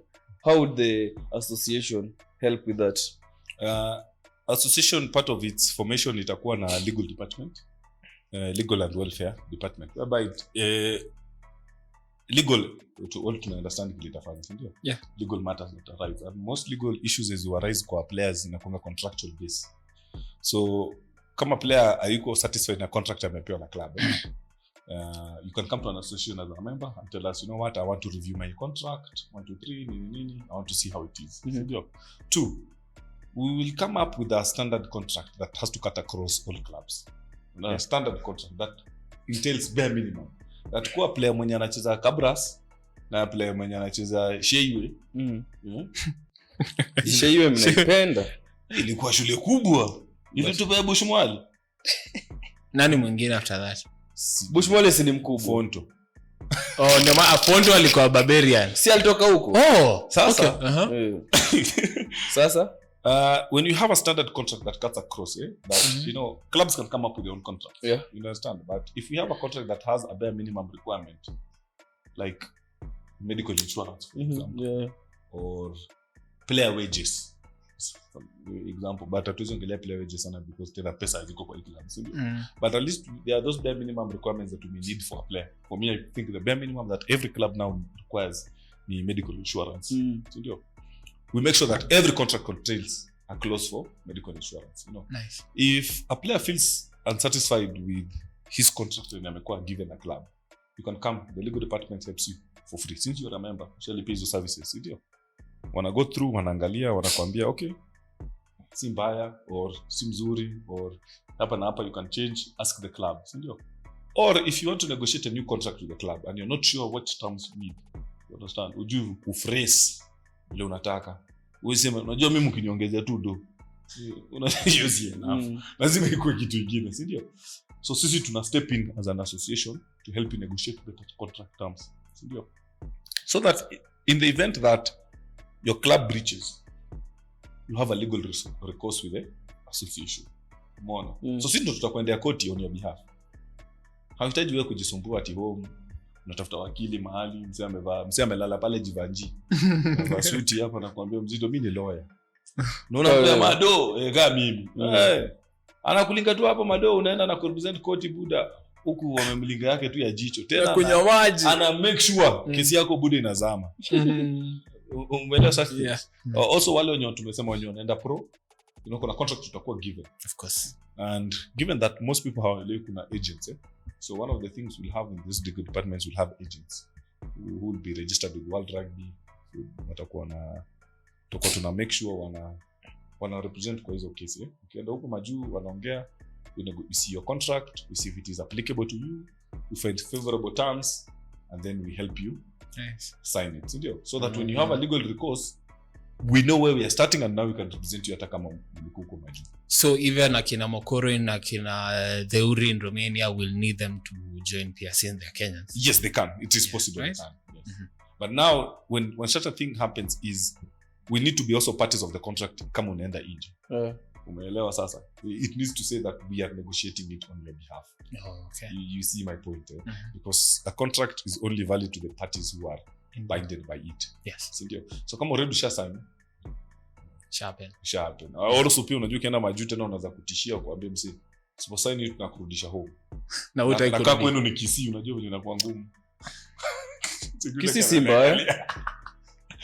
No, but I hope you get. Kama kwenu pia hauna kakitu, inakuwa very hard. Yeah. Si ndio maana wachezaji wengine wana live glory ya Europe kwenda kucheza Saudi Arabia. Yeah. because msee anaangalia home penye anatoka manze vikombe hazitajenga hao ati glory au haitajenga mfuko muhimu so just the same thing. It becomes also very hard kama a player as it trust association in fighting. Okay, think for yourself, nataka wewe mwenyewe ndo 1 2 3 things itakusumbua, sio? Okay. So how about career development and life after rugby? Would the association be able to help with that? Yes, one of the things that I'm really looking at me most times, what really pushed me to really speak for a player association mostly was life after rugby, because so many of us give a lot to this game. Naona mimi naweza sema sijui kitu kingine outside the game. Ukiniambia hata nifanye kitu kingine unanipiga cheka na kasirika. Those frustrations that come with it. We have so many good players who maybe have wanted to transition to other things like coaching, to transition kwa vitu kama scouts. Yes, you don't have avenues to do that. So these are the things like remember what Uganda does wakati wanaleta hizo ma other unions kusaidia. Those are things like the Kenya Rugby Player Association can do for you. It can step up for you, bring those courses here, bring those opportunities. We can write recommendation letters. You understand? If you get one from the union and you get one from a player association, it also boosts confidence that this is the person who actually knows how to work with a group, and his work ethic has been proven on both sides. So akifika hapo hata tesa mchezaji, umeona? Also pia unaweza pata contract ya kwenda Chesco maju, si ndio? Utahitaji mtu akukusaidia, si ndio? Itabidi ukambi. Also part of it hiyo career development, one of the thing of the strategic plans of a long term situation is creation of something called like a player circle. Umeona? A financial institution which helps players invest. Ile pesa unapata pale national team, instead ya kununulia wasichana pombe ya 15,000 unaweza amua kununulia konyagi hiyo 1,000, ndio? Alafu 14 unaweka kwa investment, ndio? Inakusaidia uko mbele. Usijui kama unanigia. So even Omina, those are some of the things that we're looking at, but that's now uko mbele when we really have the numbers and we can actually pull sponsors to actually help players invest. Ukitoka national team unaweza toka na shamba yako, ukitoka national team unaweza toka na shares, ukitoka national team unaweza toka na very good investments. Umeona? Unatoka national team unatoka na nyumba. Umeona? Usitoke tu national team tena unarudi home kuambia say nilikuwa national team, kuna t-shirt tu kwa ukuta. Umeona? Na nyumba yenyewe tena una rent. At least a better course of life. For now, I think national team inalipa the highest. Kenya Sevens. Kenya Sevens to be specific. So vijana wa young tu wote tulikuwa hapo. Ukipata tu pesa unafikiria tu hizo vitu hapo tu kwa contracts bado. I think there's something that Kenya Rugby is not doing. Ama is doing but not enough. I feel like from what I've heard back in the day, time akina Injera walikuwa huko, hiyo time akina Willy, time Kenya zilikuwa. Ukicheza Kenya Sevens, hiyo ilikuwa jina big ama ilikuwa inakaa na lot of money. Unajua ukiingia tu Kenya Sevens hivi umekafunga, umechange life yako, unaweza change life ya Mokoro pia. But sasa ukitoa Kenya Sevens, nothing twice. Yeah, because of player welfare imeshuka. Understand? But if player welfare ikishuka kwa national team standards, be sure it will affect also every other level. Ndio. Like remember nakwambia wakati wanasema pesa ilikuwa. Also that is also the same time pesa ilikuwa na trickle down to every league. Kenya Cup, Championship mpaka kwa nationwide. I think Championship haikuwa hiyo time. Ilikuwa inaenda mpaka to nationwide. Ndio. Clubs were actually feeling loved and appreciated by their own union. And it is why player welfare has to improve. For us to achieve anything else, for us to improve, for us to give better players for the future, player welfare has to go up. Tupate vitu kama hizo. Hata siku na time by the hiyo Kenya Sevens tumeenda sherehe, watu wananunua mapombe tunafurahi. Tumeshinda game, tulikuwa Kisumu, tulikuwa happy sikumbuki. Kidogo tunaona Yodi anatoka na TV. Sure. Sisi tumekuja kununua pombe mwingine anatoka na TV. Tunakani kama hatuna focus. Mtu alitoka na TV, yeye imelipita. Mtu alitoka na TV sherehe. Ayodi alibai TV kwa super. Okay. Sisi tumebai hapo na generali. Tunatoka na I hope una get so because Kenya Sevens ilikuwa inakusaidia at least kujipanga. Ndio. Okay. So that's another thing I wanted to say because for example guys, certainly to or I think kama ni example mse ako Kabras analipwa around 150,000. Hiyo ni example ama 200,000. Si ndio? But akitwa national team analipwa 70,000. Umse national team ikimuita na kabla sikate, unadhani atabaki wapi? I think it happened before, si ndio? Kuna wakati mimi sijui kama imehappen. Kuna some stories some time back where wakisema Tanga alikataa kwenda national team kwa sababu Kabras ilikataa. Utabaki wapi hata wewe? Hiyo decision si ngumu. So inafaa kuwa bana ndio yenye unalipwa at a national level inafaa kuwa higher than what you are being paid at the club level. I agree, but also me I would also suggest this. Why don't you just combine both contracts to become one? That if a player is being paid by a club na national team, sindio? Those can't be two different contracts. Because one of the biggest problem we are having right now is in case the national team is paying you less than the club, then the club has a voice of saying you don't play for the national team. You understand? And also maybe one to just echo something across, maybe also the reason is because tumefanya national team imekuwa place ya unga rather than ya national pride. Unaona? Ningekuwa naambia wao wanachezea kitu iko hapa nyuma. Jina. Wao wanachezea hii. Kuna wao anataka kuchezea hii logo. But huwezi chezea logo na logo. No, it's easy because if me I'm getting 200,000 from my club, hata national team ikiniita nitaenda free. Sikudanganya. Because you see at some point you must stop viewing a national team as a way to escape a block. But but kusema hivyo tena usikikaa ese wanasema ukitwa national team hivi tu umepewa tu call up mtu yangu umeescape. Ni ukweli na agree kwa sababu ese ukiitwa inaku open to other professional yetu pia iko hivyo ni sawa na kupata. But sasa swali ni si kila mtu anatoka hizi big clubs kama Kabras ama KCB na others. Sio? And how much money will they get? Imagine sasa Jumse atoki Kabras ama Oilers yake na national team apewe bare minimum juu huku chini hakuna kiopata. Wacha from what me understand national team especially Kenya Sevens unakuwa unalipwa kulingana na caps. Hizo ndo zinadetailing tires. Hiyo ndio inakuwa tire 1 tire 2 tire 3 tire 4 whatever, si ndio? So the more caps you have the more standards zinapanda, si ndio? So ukiniuliza me I don't see any problem with that. It is very good to have a player payment system, you understand? But as much as we have there that needs to be a bare minimum. Tena tire 4 haiwezi kuwa mbaya that mtu atataka kukua hapo. Imagine tu umeelewa? For example polisi Kenya sasa sijui hii ni figures tu nimeweka. Tire 1 unalipwa maybe 150. Then tire 4 unanipea 34. So one of the hizo ndo kitu nasema. Yeah, those are the biggest problems that we may have. You understand? Because me I would believe there's no need for you to have a tire 4 if tire 4 does not hit reasonable amount. See, we just have 2 tires there. Tire 1 tire 2 or tire 3 if you have to add. For me if I was ranking it, it's either in tire 1 or tire 2. Tire 3 becomes an academy. Development. You see my point? That means usimpe hopes, mwambie tu uko development. Ndio tusema hiyo ndio inakuwa sasa academy. You understand? These are people who are not developing for Kenya Sevens for the future. You understand? These are people who are looking like in the next 2 years they may be in tire 2. Or if they're exceptional they're in tire 1. So question, can the association if they have the voice, can they negotiate something like that in the national team? Yes, they can. Because you see now it gives you a chance to speak on behalf of these players. You understand? Because like nimewambia, there's no need for us to have 100 plus clubs if player welfare is bad. You understand? Just the same thing. We don't need so many tires in the national team if the national team cannot pay these people. And then again, if only 12 players in the national team play all the legs, basi watu wako tire 2 na tire 3 we agree and I agree with you. You understand? And that is now where we need to speak about these issues. You getting my point? But pia mimi niwaulizanga, mnajua nyi pia uje kwa Chesco. Sometimes unaangalia kwa wachezaji uko nao wanakupea wasiwasi.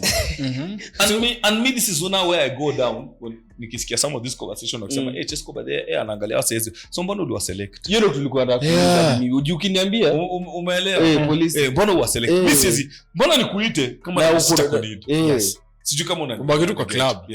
So pia at some point hizo excuses hatuna talent enough, hatuna nini. That's a lie. Juu ulikuwa na whole national service circuit kuchagua the best of the best 6 legs. Umesema clubs ni 109. Kwa hizo clubs 109 ukachukua watu wako 21 I think figure nasikia kwa national team wako watu 21. So kwa watu 21 12 tunachezesha. So kwa hii Kenya mzima watu 12 ndo best rugby according to him, according to the chess, kwa watu 12 ndo best. Watu wengine sasa si bas mimi ni player, mimi sijui rugby. Polisi hujui rugby. Usiseme hivyo. Si ulienda Uganda? Sijui rugby. Si ulienda kutagua. It's going to appreciate. Yeah. Like you know message wanajaribu kusend. Yeah, it is true, and this is something funny. Most Kenyan players are doing very well when they leave this system. See, understanding why. You know. You watch a policy, something a little thing I know. When a player is happy, na welfare iko fiti, ana a lot to complain for, ata perform. Na ki feel appreciated. But ukiwa system una complain, hauko happy, unafinyiliwa, hauko appreciated. Yeah, na hii kitu I believe unacheza for vibes. Like positive vibes. Hii kitu I believe will happen for Kenya Lionesses pia. When they got sponsorship and stuff from complaining your time yote. Wali win back to back legs nini and then performance will come. Yeah, ndio pesa. Yeah, a motivation. Na ni kweli. That's the truth. But now sasa imagine umeka pele alafu umeweka 1 year contract. Hakuna wasiwasi ingine tena. Usijui kama unanigeta. These are the things that I'm saying. Even national team players are not safe. A 1 year contract is not a commitment. Kwa each after each season ndio wana review. Yeah, why are you reviewing after every season? So do we have, someone said, if we keep selecting the national team based on the one who wins every leg or ones who win every series, sindio? By now in Kenya we'll have 3 different national teams. But for the last 3 years, sindio? Because 3 clubs zimeshinda differently, sindio? The next question is, are we going to be training newbies every year? We cannot be having new people every year in the national team. It is just absurd. So if I make a national team this year, let me get a bare minimum of 2 years. The first year that I was selected, the second year to prove my worth, so that I can earn the next contract. Yeah, you understand? Because sasa mimi ukinipea contract ya 1 year na hii mwaka yote sijacheza. Alafu next year tena. Alafu next year. Umeona? I love something funny. We still select the same people. So why don't we just improve on the contracts? Give them longer contracts. Give them playing safe. The next lot that comes this year, they'll be given 2 years. That means watakuwa kwa hii system hata huyu mwingine akitoka. Police reason wanatumia kupeana hizo contracts from what I have had ni pia wanapata very short contract from the sponsors. So kama the current sponsor wanapeana at most ni 2 years. Yeah, wanapeana hiyo 2 years. Okay. Si 1 year. Okay. So wamekuwa 2 years. So wamekuwa 2 years, wape 2 years. How could trust na 2 years? You see my point? More than that? Yeah, wape 2 years. Okay. Sawa. Why are we forcing that it has to be one? Okay, yeah, wanawapea shorter contracts. Why are they giving short contracts? That is the other question. They don't trust you with their money. Yeah. Simple. Is it not what we are talking about governance? Yeah. So you see the thing is everybody's saying, oh, wanatupe. Yeah, they're giving you short contracts because no one believes in you. And the reason why they don't believe in you is because of your governance issues. Hata mimi siwezi kuja kuwapea. Si ndio? Yeah. Na maana crown points ilichukua tu mpaka 7 ziishe alafu mitini. Lakini so kuna billboard pale kuna kamini billboard hapo. Nika smart by the way. Ziko mbili actually. Siko na bilioni moja. Mimi mwanado hapo kwa fence hapo. Kuna ile iko pale poster that Telcom house ukishuka hapo kienda refie. Smart. Yeah. Okay, you so you see those are the things It is just because sponsors don't trust that if they give you longer contracts to do exactly what you're promising it to happen. Because kuna times sport person to pay 5 years. Yeah. Crazy money. Almost $1 billion. Yeah, it was a heavy contract. I feel what I think is nikikuja kukupea contract ama kuja kuitisha contract kwangu, for example unataka contract ya 4 years, si ndio? Nataka unipe proposal ama uniandike chini hii 4 years nikikupa edo utafanyia nini, na hii first 2 years nione kama utakuwa unafanya hiyo kitu. Uko sure union yetu wakienda kupewa contract wanaandika kila kitu unafanya hiyo do. Look at it that hata mimi naangalia hivi in a situation whereby angalia madem wameperform poa sana, si ndio? Hata ukiwa sponsor and you sit down and tell them we would like to negotiate sponsorship ya madem from these 2 years, 1 year to pay each lady 2 year contract. Sponsor mgani anaweza kata? Even if it were you. Umeelewa? Return on investment. Yes. But pia on the same nini allowances ilikuwa ni wakipanda nini wapate same na Yes, which I believe of which me I believe I pass ku work wanafaa tu kwa different me personally ukiniuliza between women's sports and men's sports gani ndio watu huona sana men then of course so ukitulipa same na mimi simko same stage tuko same stage amko same stage and that's something that's the truth. Okay, it is why HSBC is failing because it's not wameleteo jenda kani let me tell you something. I'll give you an example na football sindio yeah. And this will be a very controversial topic I'll give you an example na football. The Men World Cup attracts almost 3 billion viewers. Yeah. But you see the money they're being paid in percentage is less. But the money is a lot. You get my point? Women are getting a bigger percentage in Women's World Cup than the men are getting in the Men World Cup. But because of the Men World Cup, the percentage is small, but the amount is big. It may seem like men are being paid more. Oh, okay. Umeelewa? So if these girls wanataka kwenda sema walipanda alafu waambiwa watalipwa same na men, what justifies that? You see, there has to be a justification for payments. Sijui kama unaniget. Yes. There has to be. Kenya Sevens is a brand. Big one. But the Kenya Women Sevens, it's coming up. They actually. Hey, how many sponsors are they attracting? No, let's be realistic. Because I know SportPesa came on board for Kenya Sevens men. Alone, yes. True or false? Yeah, true. And Pesa came on board for Kenya Sevens men. They didn't come for the women. The women was a bonus. Let's be realistic. It was the women who were a bonus. They were like, okay, we have these women we'll give you. And they're like, yeah, this is a very good opportunity for us. But are you telling me if M-Pesa was given full rights to the men's side, they would have needed the women? Yeah, okay. Now, let's be realistic. Okay. Which was the bigger stage? You see my point? Yeah. Like I keep saying, return on investment. We should not play the gender card when it comes to sports. Umeona? Unless tunaongelea mambo ya transgender kucheza hii game.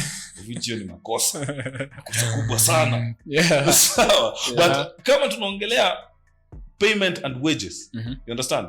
Men get paid less because in terms of percentage than women. You get it, and that's just how it is. But does not mean that just because we're on the same stage that we should be paid the same. People must earn payment. The money. Okay. Because pesa itatoka wapi? Umeelewa? And me I like what's given that ni M-Pesa wenyewe alisema to increase pesa ya hao wasichana. Which is good. You get it? Sponsor mwenyewe akijitolea, hawezi kata. Hiyo iko very nice. You get my point? But sasa hawako your stage. So what happens? Will they be paid less or the same? Because you see now contracts are ending in July. This July, sindio? Now what happens? Who's going to negotiate them in terms? We don't have an association. The money will come. Yeah. We are just accepting anything that the union accepts. Which is not right. Yes, which is not right. Yeah. Because the union does not 100% understand what players are actually going through. Those girls gave everything me have not seen in a very long time. You understand? Because now those girls were playing for the jersey. Oh, sure. They were literally paying for this. Okay. They knew. They were playing for representation. The motivation that came in was enough. Because hata men ukiambia tuongezea mshahara. Sindio? Chesco anachagua tu same guys throughout. Sindio? So even if the money comes, who does it go to? To the same people. Yeah. You see? Now that's where the association now comes in.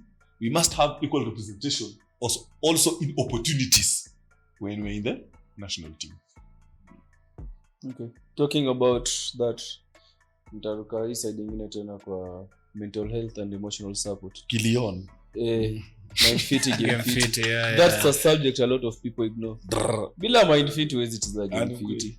Sema ukiwa sad ukipewa heartbreak, unadhani ati utajam on the ground. Ndio watakupiga hiyo day. Mental yako isipokuwa kwa na picha hiyo.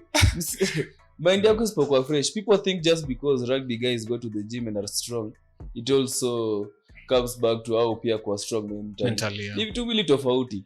Matokeo yanaweza kuwa amekonda ka fucking. But mental strength yake ni tena ni ukweli. Hata sijaongea kwa anyway. But mental strength yake iko high kuliko ya polisi mwenye ni ndiabo. Juu hapa hivi rugby bana tunapitia vitu mob. Unadhani kuscoldiwa na coach daily. the jokes unakuja zote yako kwa hiyo situation mosete yako hapa for performance when walikuwa failed na system system ilifail watu kama hao unapata injury kidogo hivi union na kuna maklabu na kunawa then unashindwa what next now uli give your all to the game and you see me this is what one of the things that I'm doing one of these courses one of the courses we're doing is psychology and is it sociology we really talk about how I never actually looked at it how things like anxiety depression actually affect performance and sometimes me I feel like Kenya Sevens these boys I believe these boys can do very well but I feel like there's too much anxiety with these boys anxiety of performance they are really scared that they are playing nikiogopa kuwa nitauza uone ule best nini alienda kugwara ball akapiga kick off akapiga kitu fulani kwa opponent kuse uliona venye kidogo mamori wa muwe hadi akaenda kutoa statement bwana FB na hata tuone iko inaisha. I fight tukaa hiyo immediately after game. Alienda akatoa ati ameanza kujajiwa and you see such situations we should have things like isn't a player well first tunaongelea. Just because I'm performing well does not mean I'm okay. Yeah. You understand? And sometimes pressure a game but they will come in a pressure tournaments, a pressure national team, pressure to impress wazazi, pressure nini affects you as a player and it also affects your productivity because if you're too motivated pia unauza if you're under motivated pia unauza if your anxiety at a right level you perform well too much anxiety unashuka ikishuka chini tena anxiety tena unaenda perform these are things that zinafaa kwa moderated. Okay. And that's what the association will offer. Association will offer a situation whereby you give yourself space whereby if players feel overwhelmed with their situations, they can literally just walk into our offices. So you can call, can do what we organize how you're going to see a mental health specialist who's going to help you control those situations. You understand? Wewe imagine ule kama ukiangalia kama wachezaji wa KCB. Unajua KCB wanachezanga ukiogopa watalose Kenya. Hawachezangi atujua wanataka kushinda. Ndio maana inakataa. Yeah. Unaelewa? The small things that really affect the outcome of a game. Sindio? Instead of playing for you and because you enjoy the game. And because you enjoy wewe unacheza kwa sababu you're so afraid of what people are going to say online, you're so afraid about what people will see me, watu wengine watasema si deserve. Those things weigh you down on a player. Mbona?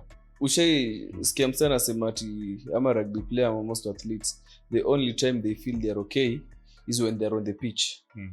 Kwanza wakiwa training sana sema mimi nikiingia training mazena sikianga niko fit. Yeah. Shida zote zimeishia. Also we have very funny coaches Wana very funny coaches tena wenye wana break down players. Those are things now tunaweza enda kwambia tu chess coach yake haiwezi. You understand? Player welfare is mandatory. It's not supposed to be. It's supposed to come second to none. Napata kwa ya kwanza hata before your because if your mental health is down and your emotional support is lacking, everything about you goes down. Yes. Juu hiyo mental health kwanza inafuata kuja before your do. Utakuwa na hiyo do but mental health yako iko down. Utamaliza hiyo do yote kwa tei. Me at times I like to see it like as I feel like rugby players juka kuna watu nimeona nakata hii life ni wase wa game, wase wa rugby. Ba mnakunywa pombe guys. Mnakunywa pombe. The question is why? Hapo ndo nakama. Si pombe ilitengenezwa kukunywa ama kuna controllable amount. There's a controllable amount of drinking. Kuna ile kukunywa mazetu ndio usikie fiti. Juu unataka dopamine levels zako zipande, usikie? But si kuna levels wameandika kwa chupa. Usikie. Wameandika don't drink and drive. We relax. So uta drive kitu hauna. Exactly. Kama wewe drive ndio hiyo ndio level. So I tend to think these players actually go through a lot. Yeah, they go through a lot, but there's no one to hear them out. So kidogo ni kukunywa kusahau. Alcoholism mama hiyo time tu kwa hapo hivyo, but ikishaisha hangover inakutandika tena fresh. Tena juu kiangalia, look at this. Siku mzima umeenda circuit uko focus kwa game 1, game 2, game 3 umemaliza. Tena jioni unakaa hivi chini unasema wacha tu hizi shida zangu zitulie kwanza, kesho ni Sunday. Tena ucheze game za Sunday, but then unamaliza tu hivi, plan maliza tu game hivi. Bia kwanza. Kuna tumbler. tunaenda wapi 7D ama Aanze kulia. akunywe tena aze kuambia venye anakulike Aanze kulia buda. aanze kulia hii life ni aiwe mimi meet a lot of players game tu inaisha tu hivi msana anaenda kukunywa of which haifai kwa the case. Unafaa kumaliza game utafute venye uta recover for the next game ama for the next tournament but umemaliza game immediately drown into alcohol. You know something is not right with your life, something is not right with you. It is true. I remember nikianza coach Moi, there was a guy who was a good player but huyu jamaa alikuwa analewa but si quite understand. So one day tu nikamuongelesha tu ile tu kutaka tu kujua out of concern. Sasa at this point sasa ikakuwa tu concern. Unzo bado wewe mbona ulewa vile? Kanaambia wewe jua shule mimi huwa na survive. Home ni noma, kila mahali ni noma. Sasa hii nimefukuzwa na lalanga kwa klabu. Umeona? Anaenda kwa mori yake aoge achange huko, arudi live. Hata vile namuonanga uwanja ni kwa sababu sometimes inakuwa kimemelemea lakini amekuja kama amelewa lakini hajui njia nyingine ya take off his battles. Umeona? So I came to find out like 4-5 players in my team walikuwa hiyo. Umeona? So at some point we had to speak with the players with your teammates. I was like, hey my guys, mnajua wasa wana go through this. I said, hey mzee hata sisi hatukujua. So some of these teammates started stepping up for them. So anasema mimi kwangu unaweza kama kwangu any day ukikosa food kuja kula kwangu. Umeona? Mwingine anamwambia baadaye ukikosa place ya kulala kuja dozi kwangu. And that's one of the situations whereby players just stepped up for each other. And it's literally what we are trying to push. Players stepping up for each other. Because it's an association for players. Because inaweza kani sherehe. Kama mwingine buda. Yuko sherehe. Ana count days zake hapa. Yanapiga sherehe za mwisho. Juu wajua tukisema baby ati ile mwisho iko binguni. Sorry nimeshinda kucheka basi tunakunywa asali na maziwa mzee. Si watu wataenda. Waluya tuta survive. Kama ni hivyo basi wacha. Wajua maybe ukisema mental hiyo story ya mental health tuseme ati if you join the association tutakuwa able to provide hiyo counseling and peer support. Wacha support ukileta tukisema story ya peer support, if you are a member of our association ukuje uko na ngori fulani, we are not promising that ndio tutakuwa this year. Members wa association, players kama wewe ama wase wa club yako wenye kwa association, hao ndio tutalize na hao wakusaidie kwa hiyo ngori yako because they understand you better. It's an association for players, for the players, where we are able to help each other. We are a community place, tunasikizana sisi wote, tunadisiana. Mimi kwanza hapo kwa mind fiti game fiti hapo nita insist sana juu magaza mko fiti na nyinyi wenye mna concuss sana pia. Ukiconcuss umeambiwa uchukue 2 weeks, chukua tu hizo 2 weeks. Actually say ni 3 weeks. Hizo chukua hizo 3 rugby haikimbi. Rugby endi anywhere. Utata Prince Lou. But kutakuwa na nini? Sikujeka fun bus. Unasema driftwood watu wanaenda kuzima. Umeenda driftwood bana umeconcuss. But it's true. Concussion is something you can't avoid. Umeconcuss day 1. But saju usha concuss when player 13 amekuwa activated, wewe sasa ndo player 13 uko na bia. Unajipenda kweli? Man. Haujipendi. You're not doing justice for yourself and for your body. In the long run, utafika 26, unasikia yenyewe uko fiti, umechoka. Wewe sikuna ile kesi ya player fulani, huyu player France. Mwe alikuwa na macho red, mbigi huyu. Aitwaje? Chabal. Sasa akumbuki bana. Akumbuki Matonaze alishinda. Akumbuki Matona alishinda. Jumse alikuwa ni contact anapiga watu maheri. Ndio mse alikuwa hatari. Hatari lakini sasa wapi? Maisha yake ndio kama alipa hatari. Sasa sisi ni mambo yake na familia. Sasa ndio same way au ma player. Sehemu ya hatarini. Yako pali pa hatari. Same way. Yeah, it is true. Now, hizo ndio vitu some of the things we'll be pushing for when we talk about mental health. If club inakuforce ucheze na injury, club inakuforce ucheze na hiyo wana hold contract yako ransom kwa sababu ya hizo vitu. Kuna kitu kingine pia, kuna player ameumia but Juen star anadungwa diklo. Wapi? Ngacheze. Haifai, mimi najua haifai. Waambie. Haifai. Na haifai. But sasa mimi nawaambianga, unajua pia mnadeal na watu wazima. Unaona? If such things happen to you, kuna injury na unaenda umedungwa diklo tena unaenda unacheza, I think una forfeit the right to complain wakati utakuwa bado. Hapo ndo nilikuwa kuzojwa. So wajua unasema in as much as unasema wewe ni msimbigi but umse anaangalia ile design yenyewe. Nisipocheza hii game, wajua na plan B. Nisipocheza hii game hakuna sort ni. But mimi ningefikiria mse mwenye ana plan B ndo anapaswa kuwa brighter. kwa hii situation, ndio kwa kama unajua hiyo nyingine kama sema hii ni dero wa Uber na najua nahitaji kula lunch, ndio, lakini tayari imepasuka, nifanye nini? Nikule lunch ama nitengeneze taya? Sasa mbona unafikiria Sio taya because gari itakuletea income. So kama unajua kuna injury na unajua tu ni game lazima ujichunge kucheza longa. Juu tena ukidisa kuna siku diklo itafail. Wataidunga hapo kwa hiyo injury. Lakini locally kama uchezi haulipi. Sasa for this world study. So afadhali in the long run some umalize miss 5 years and ungecheza. Look at it that angalia the longer picture. Okay. Na sasa situation sasa when you have this association, if you're on a contract, such things will address. You can't be on injury wa kublame wakati kukulipa. We'll be able to present you on such issues. Follow ups yeah. Next thing ni tukiangalia mambo ya discipline, respect and power balance. I'd like to believe ukiwa player hauna much say kwa management ama kwa Chesco. Na I'd like to believe Chesco wengi you feel hawafai kurespect. Wewe unafaa ku respect. Wewe uko chini yao. Uko chini. Wewe ni player, wewe si umedecide kucheza. Wewe cheza, mimi siniambia kitu cha kudu. Au ni respect. Utaniambia wewe mimi ni mbwa wao na uta apologize. Mbwa wao ni dogi. Sema tu mbwa wao. Amu utaniambia by the way niko chini. Na hiyo story itaisha hivyo. But mimi siwezi kwambia weka coach go down. Utanifukuza team. Ni kweli. Baadaye makocha wengine wako down ni kweli So kitu kama hiyo association itasaidiaje? Tunakuwa na situations whereby like you unajua pia ina fall under more or less mental health. Whereby tutaangalia how coaches are actually coaching and if they're up to standards by regulations required by the union na World Rugby, ndio. Also one of the things that tunaangalia kama ni those discriminative comments zenye ukama. Unajua kuput player down. Unajua kumake sure player hata rise. Those are things we can help you out of it. Understand?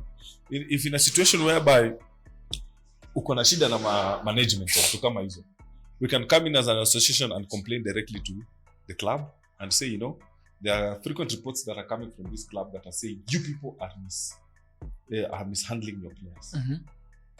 Understand? Yeah. And if you don't do 1, 2, 3 things, or if we continue getting complaints from you, because you know all complaints will be documented. If we keep getting complaints from you, we are going to take you to court. Okay? Or we are going to speak with the union, 1, 2, 3 things to deal with you of this issue. You get it? And I think these are some of the things in Nasema. Most clubs will tell their players not to join this association because they know once these players have voices, most of these clubs will have to comply. Of course. Yeah. So they are playing the power dynamic situation. And that's why we need to bring the power back to the players. Because the players must feel that they know and understand that the game is theirs and they are the stakeholders of the game.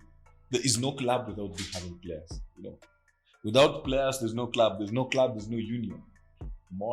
So, and that's what we're trying to wakati tunaongelea discipline, respect, and the power balance. The power balance must also shift. We cannot have an extreme union, an extreme club, and a very weak player. You know, we need to have a fair union, a fair club, and a fair player representation. Yeah. You understand? Yeah. So such things will happen. Yeah. Or kama tuseme example umeitwa disciplinary action, sindio? Maybe you had a reason as to why you do. We can be once in a while find leniency and negotiate terms for you. Umeelewa?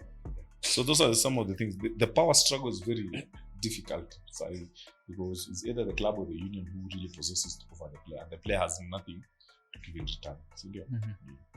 How about disciplinary cases where a player has been summoned by the union?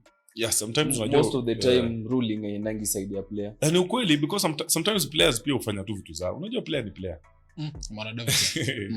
But sometimes some of these rulings are inconsistent. That's something I notice about the disciplinary action. That me and you did the same makosa, but mine gets harsher than yours. Get it? Those things happen. So that is where now we will step in and ensure that for every offense there's actually a fair trial. You get it? and actually you're being judged based on the evidence available and not how someone feels towards you or your club or your affiliation. You see, those are the things that we are going to help curb. At least on these disciplinary issues, when the association is formed, we'll be able to join the union. We'll be able to be incorporated in some of these disciplinary committees so that we actually listen to what players are going through. A player is in discipline, a player is what, to make sure that there's always fair representation in these issues. Another thing is financial transparency and player rights. How did it handle that? Kama transparency tunaongelea kama sahi sasa vile three of the affiliates zimeitisha accounts. Sio? Inakuwa met na hostility, silence. It seems like tunaitanga opacity, the culture of opacity, whereby people have a tendency of hiding things, the secrecy. You get it? Inakaa kama tena tumejoin cult. The book accounts are allowed to be viewed by any affiliate who requests for it, and it should be, according to the constitution, it seems like it should be provided immediately. You get it? Because ni kitu iko. Yeah. But I would think you should give them even a reasonable time. Reasonable time is 7 days. So in the case of a player, you get it? So in case of transparency, we have a issue. Like, let me say, a club feels like, players feel like, hii club tunapewa pesa. Kama sema you have a sponsor in your club, sio? Tumepewa do inatoka kwa sponsor anasema ametoa 40 million this season, tuseme example, sio? Sisi tunalipwa 10k per month. Unaona hizo hesabu as add up, sio? Now those financial transparency, okay, what did you do with the money? What did the officials do with the money? What did they do? Also, a sponsor may have a problem with the club they are sponsoring. You understand? Players will complain because sponsor, by the way, 1, 2, 3 things are happening and we are not happy. A sponsor can use us to advocate us to where the money weight went. So question, for instance, National 7 Circuit is coming up. If we had a player association, would it be able to stand up for the players who are in the association and ask the tournament director or the union, why is it that this sponsor is bringing up this amount of money, but what comes to the players, like for example in the prizes ama the amount that is won, mbona players wanapatiwa 100k peke yake, namba 1 anapatiwa ile inaitwa running man, namba 2 anapewa peke ile. Yeah, those are the things, some standards. Unajua pia one of the things I don't like about this pia ni standards. Man, tumetoka enzi hata kupewa hizi vitu za tetanus. Zitatuua kwa kifua mzee. Unaona na mapekele wewe umeshinda tournament yote umegive, uko na chuma kwa shingo. Unaona hizo madog tags hatutaki. Yeah. And that's the thing I keep telling people, the spirit of competition. You understand? Also those prizes matter to these players. A lot. It motivates me. Unajua mimi nilikuwa tukicheza kama zamani nilikuwa naambia my guys, tunataka kutoka na running man hapa. Hata sijui trophy inaitwa tunataka tu running man. Haitu hivyo. Haiwezi kwenda. Si anakimbia. Na wafuta. Si pia anakimbia, si ni man. Hajasema rugby man, ni running man. Haiwezi. Kuzana za pewa mtu afuta rugby ya any sport. Aba tu wewe tuna rugby sasa kuna bole rugby hapa. Na si wote zinakata cross. All sports ziko na watu kama hao. Like tunataka tu trophy, a small trophy with that. Kama jamaa kama stunya hapo. Yeah. Those are very important things. You must imagine umecheza game atume kwa third place unapata 25,000. Teams in. Yeah, those are the things that I keep telling you. You'd think, that's what I'm telling you, when you negotiate these sponsorship deals, you may think they're helping you. But they're not helping. But they're not. They're helping the union. I hope you understand my point. And those are things I'm trying to put across so that people actually waone kile tunajaribu kusema. Also the same thing, you see, if you join an association, let me say we have a tournament. Let me give you an example, a union-based tournament, because we cannot decide for clubs. Let me say a union-based tournament like Safari Sevens. As an association, we can go speak. If the ticket is 1,000 shillings, we can tell the union we have 3,000 members. Give us 3,000 tickets. We say to our 3,000 members, but at a certain percentage. You see my point? Did you think that's not a good thing? It is. Exactly. Union is guaranteed with 3,000 people. We tell them, how many shirts do you have? You have 100 shirts, t-shirts. We shall sell them for you. Tutawapea members wetu, tutawauzia. It's also a very good way and a distribution system that can work also in favor of the union. You getting? So the union still is one of the biggest problems. The union, they don't have a financial way of distributing their merchandise. Merchandise the union unaonanga Maju. ni maju tu.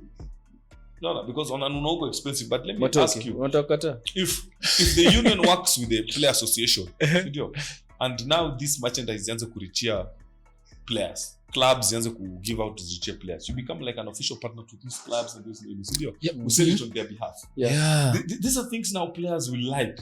As a member, you enjoy such rights. Discounted things, discounted get entrance. Simba's wanakuja entrance ni 500. Unasema we have 3,000 members, we'll make sure that we give you at least 1,000 members. Give us 1,000 tickets, we'll give you money for 1,000 tickets. But these 1,000 tickets, instead of 500, we're doing them at 300. Do you know how many people will be there? A lot. Unajua polisi huku tunasema nili notice at Kipkenes Classic when one of the local banks zenye ilikuwa na sponsor, one of the corners a whole like 2 tents like kubwa basically ilikuwa na workers wa hiyo bank na walikuwa wamevalia the nini ya that bank matisho, so ilikuwa all red. Na watu walijaa. Exactly. And that's exactly now what we are trying to put across. We'll tell the union, you having an event, we brand our own t-shirts. You understand? Give us subsidized tickets. You understand? We get you a whole crowd that can come there. Nisikio kama Machakos. Understand? Because you see, the failure of the union, like I told you, is they don't like ideas that do not emerge from them. And they think that you're fighting them. You see my point? Yeah. And when you give them and say, you know what, they think it's a war. It's not a war. It's just a call for transparency. And anybody who feels that accountability is a war is because ukiambiwa I want to go accountable, unakasirika, uko na makasiriko juu unajua kuna kitu ya kuficha. No one is fighting the union, but we need better services for players. You understand? And that must come down to wars. So imagine if we had that, or as an association, you have your own sponsor. Let me say tuko na sponsor wa tissue. You have a union.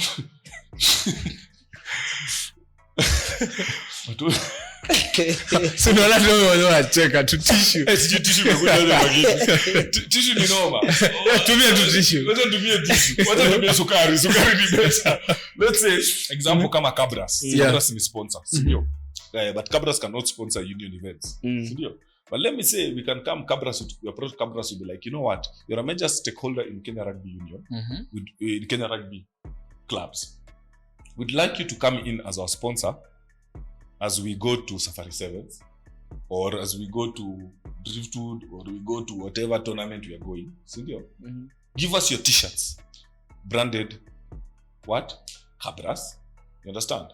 And since tickets are going for 500 shillings, we'd like you to give us 250 for each ticket, so that our members pay 250.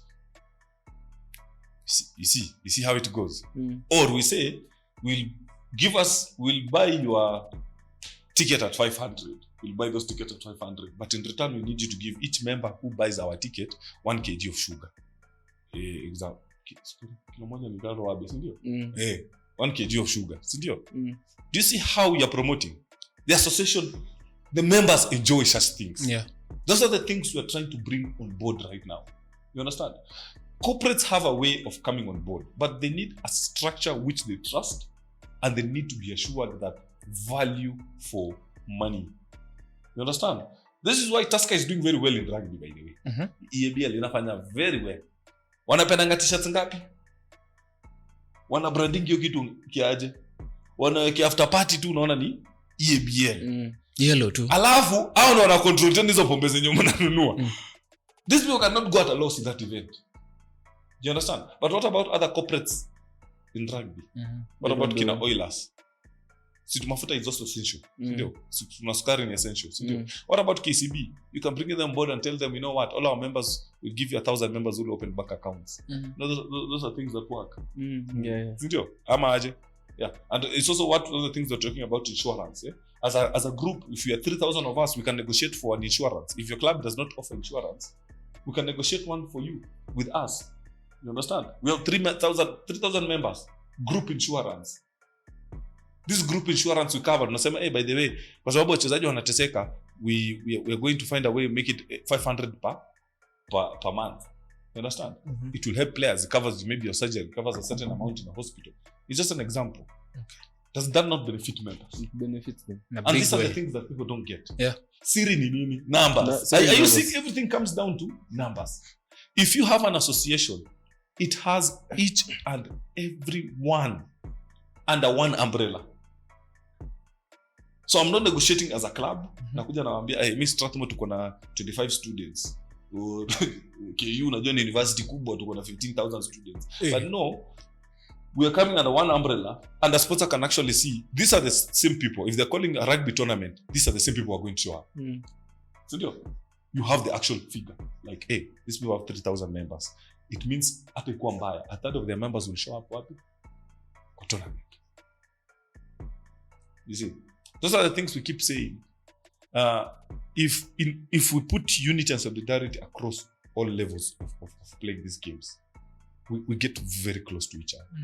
You understand? And that number can actually help us negotiate better and good deals that can support all of us across the board. Rather than us sitting home and saying club and ID, the association will step up for you. Those deals will bring those financial freedoms, those what? Everything works. So what does Kenya Rugby Players Association add in the rugby community that doesn't exist currently? Yeah, we have so many things. Kama hiyo, one of the biggest problems is we don't even have a voice in governance. The new constitution is coming in and we like it, but I think it can be tweaked a little bit just to promote that we have given a voice, not just a voice, also a vote. We also be incorporated in those committees so that to make sure player welfare is never neglected in any way. Another thing that we don't have is medical insurance. Understand? If we put this and we have a very good big group, we can actually negotiate a very good insurance cover that will cover each and every rugby player. Because shida yetu kubwa sana ni injuries. Hiyo ndio shida yetu kubwa sana. Umeona? And so many players do not come back from injuries because hawana nini. Hawana mboga. Si ndio? Halafu another thing is the mental health. The same things we're just talking about, mental health. We don't feel safe. We don't have a safe space whereby each player feels like, if I step in this circle, nitatoka hapa sitaenda kuja juu. Na kama mlevi vile uenda kwa zile AA meeting. Hata unaambia ngo usiseme jina yako. Juu kuna mzee anaweza kugoogle hapo. Unakuja tu unasema I am Derek and I'm a drunkard. Umeona? Hivyo tunaishia hapo. So those are the things that we're trying to put across. Because when we speak of welfare, we're also talking about also having a financial freedom.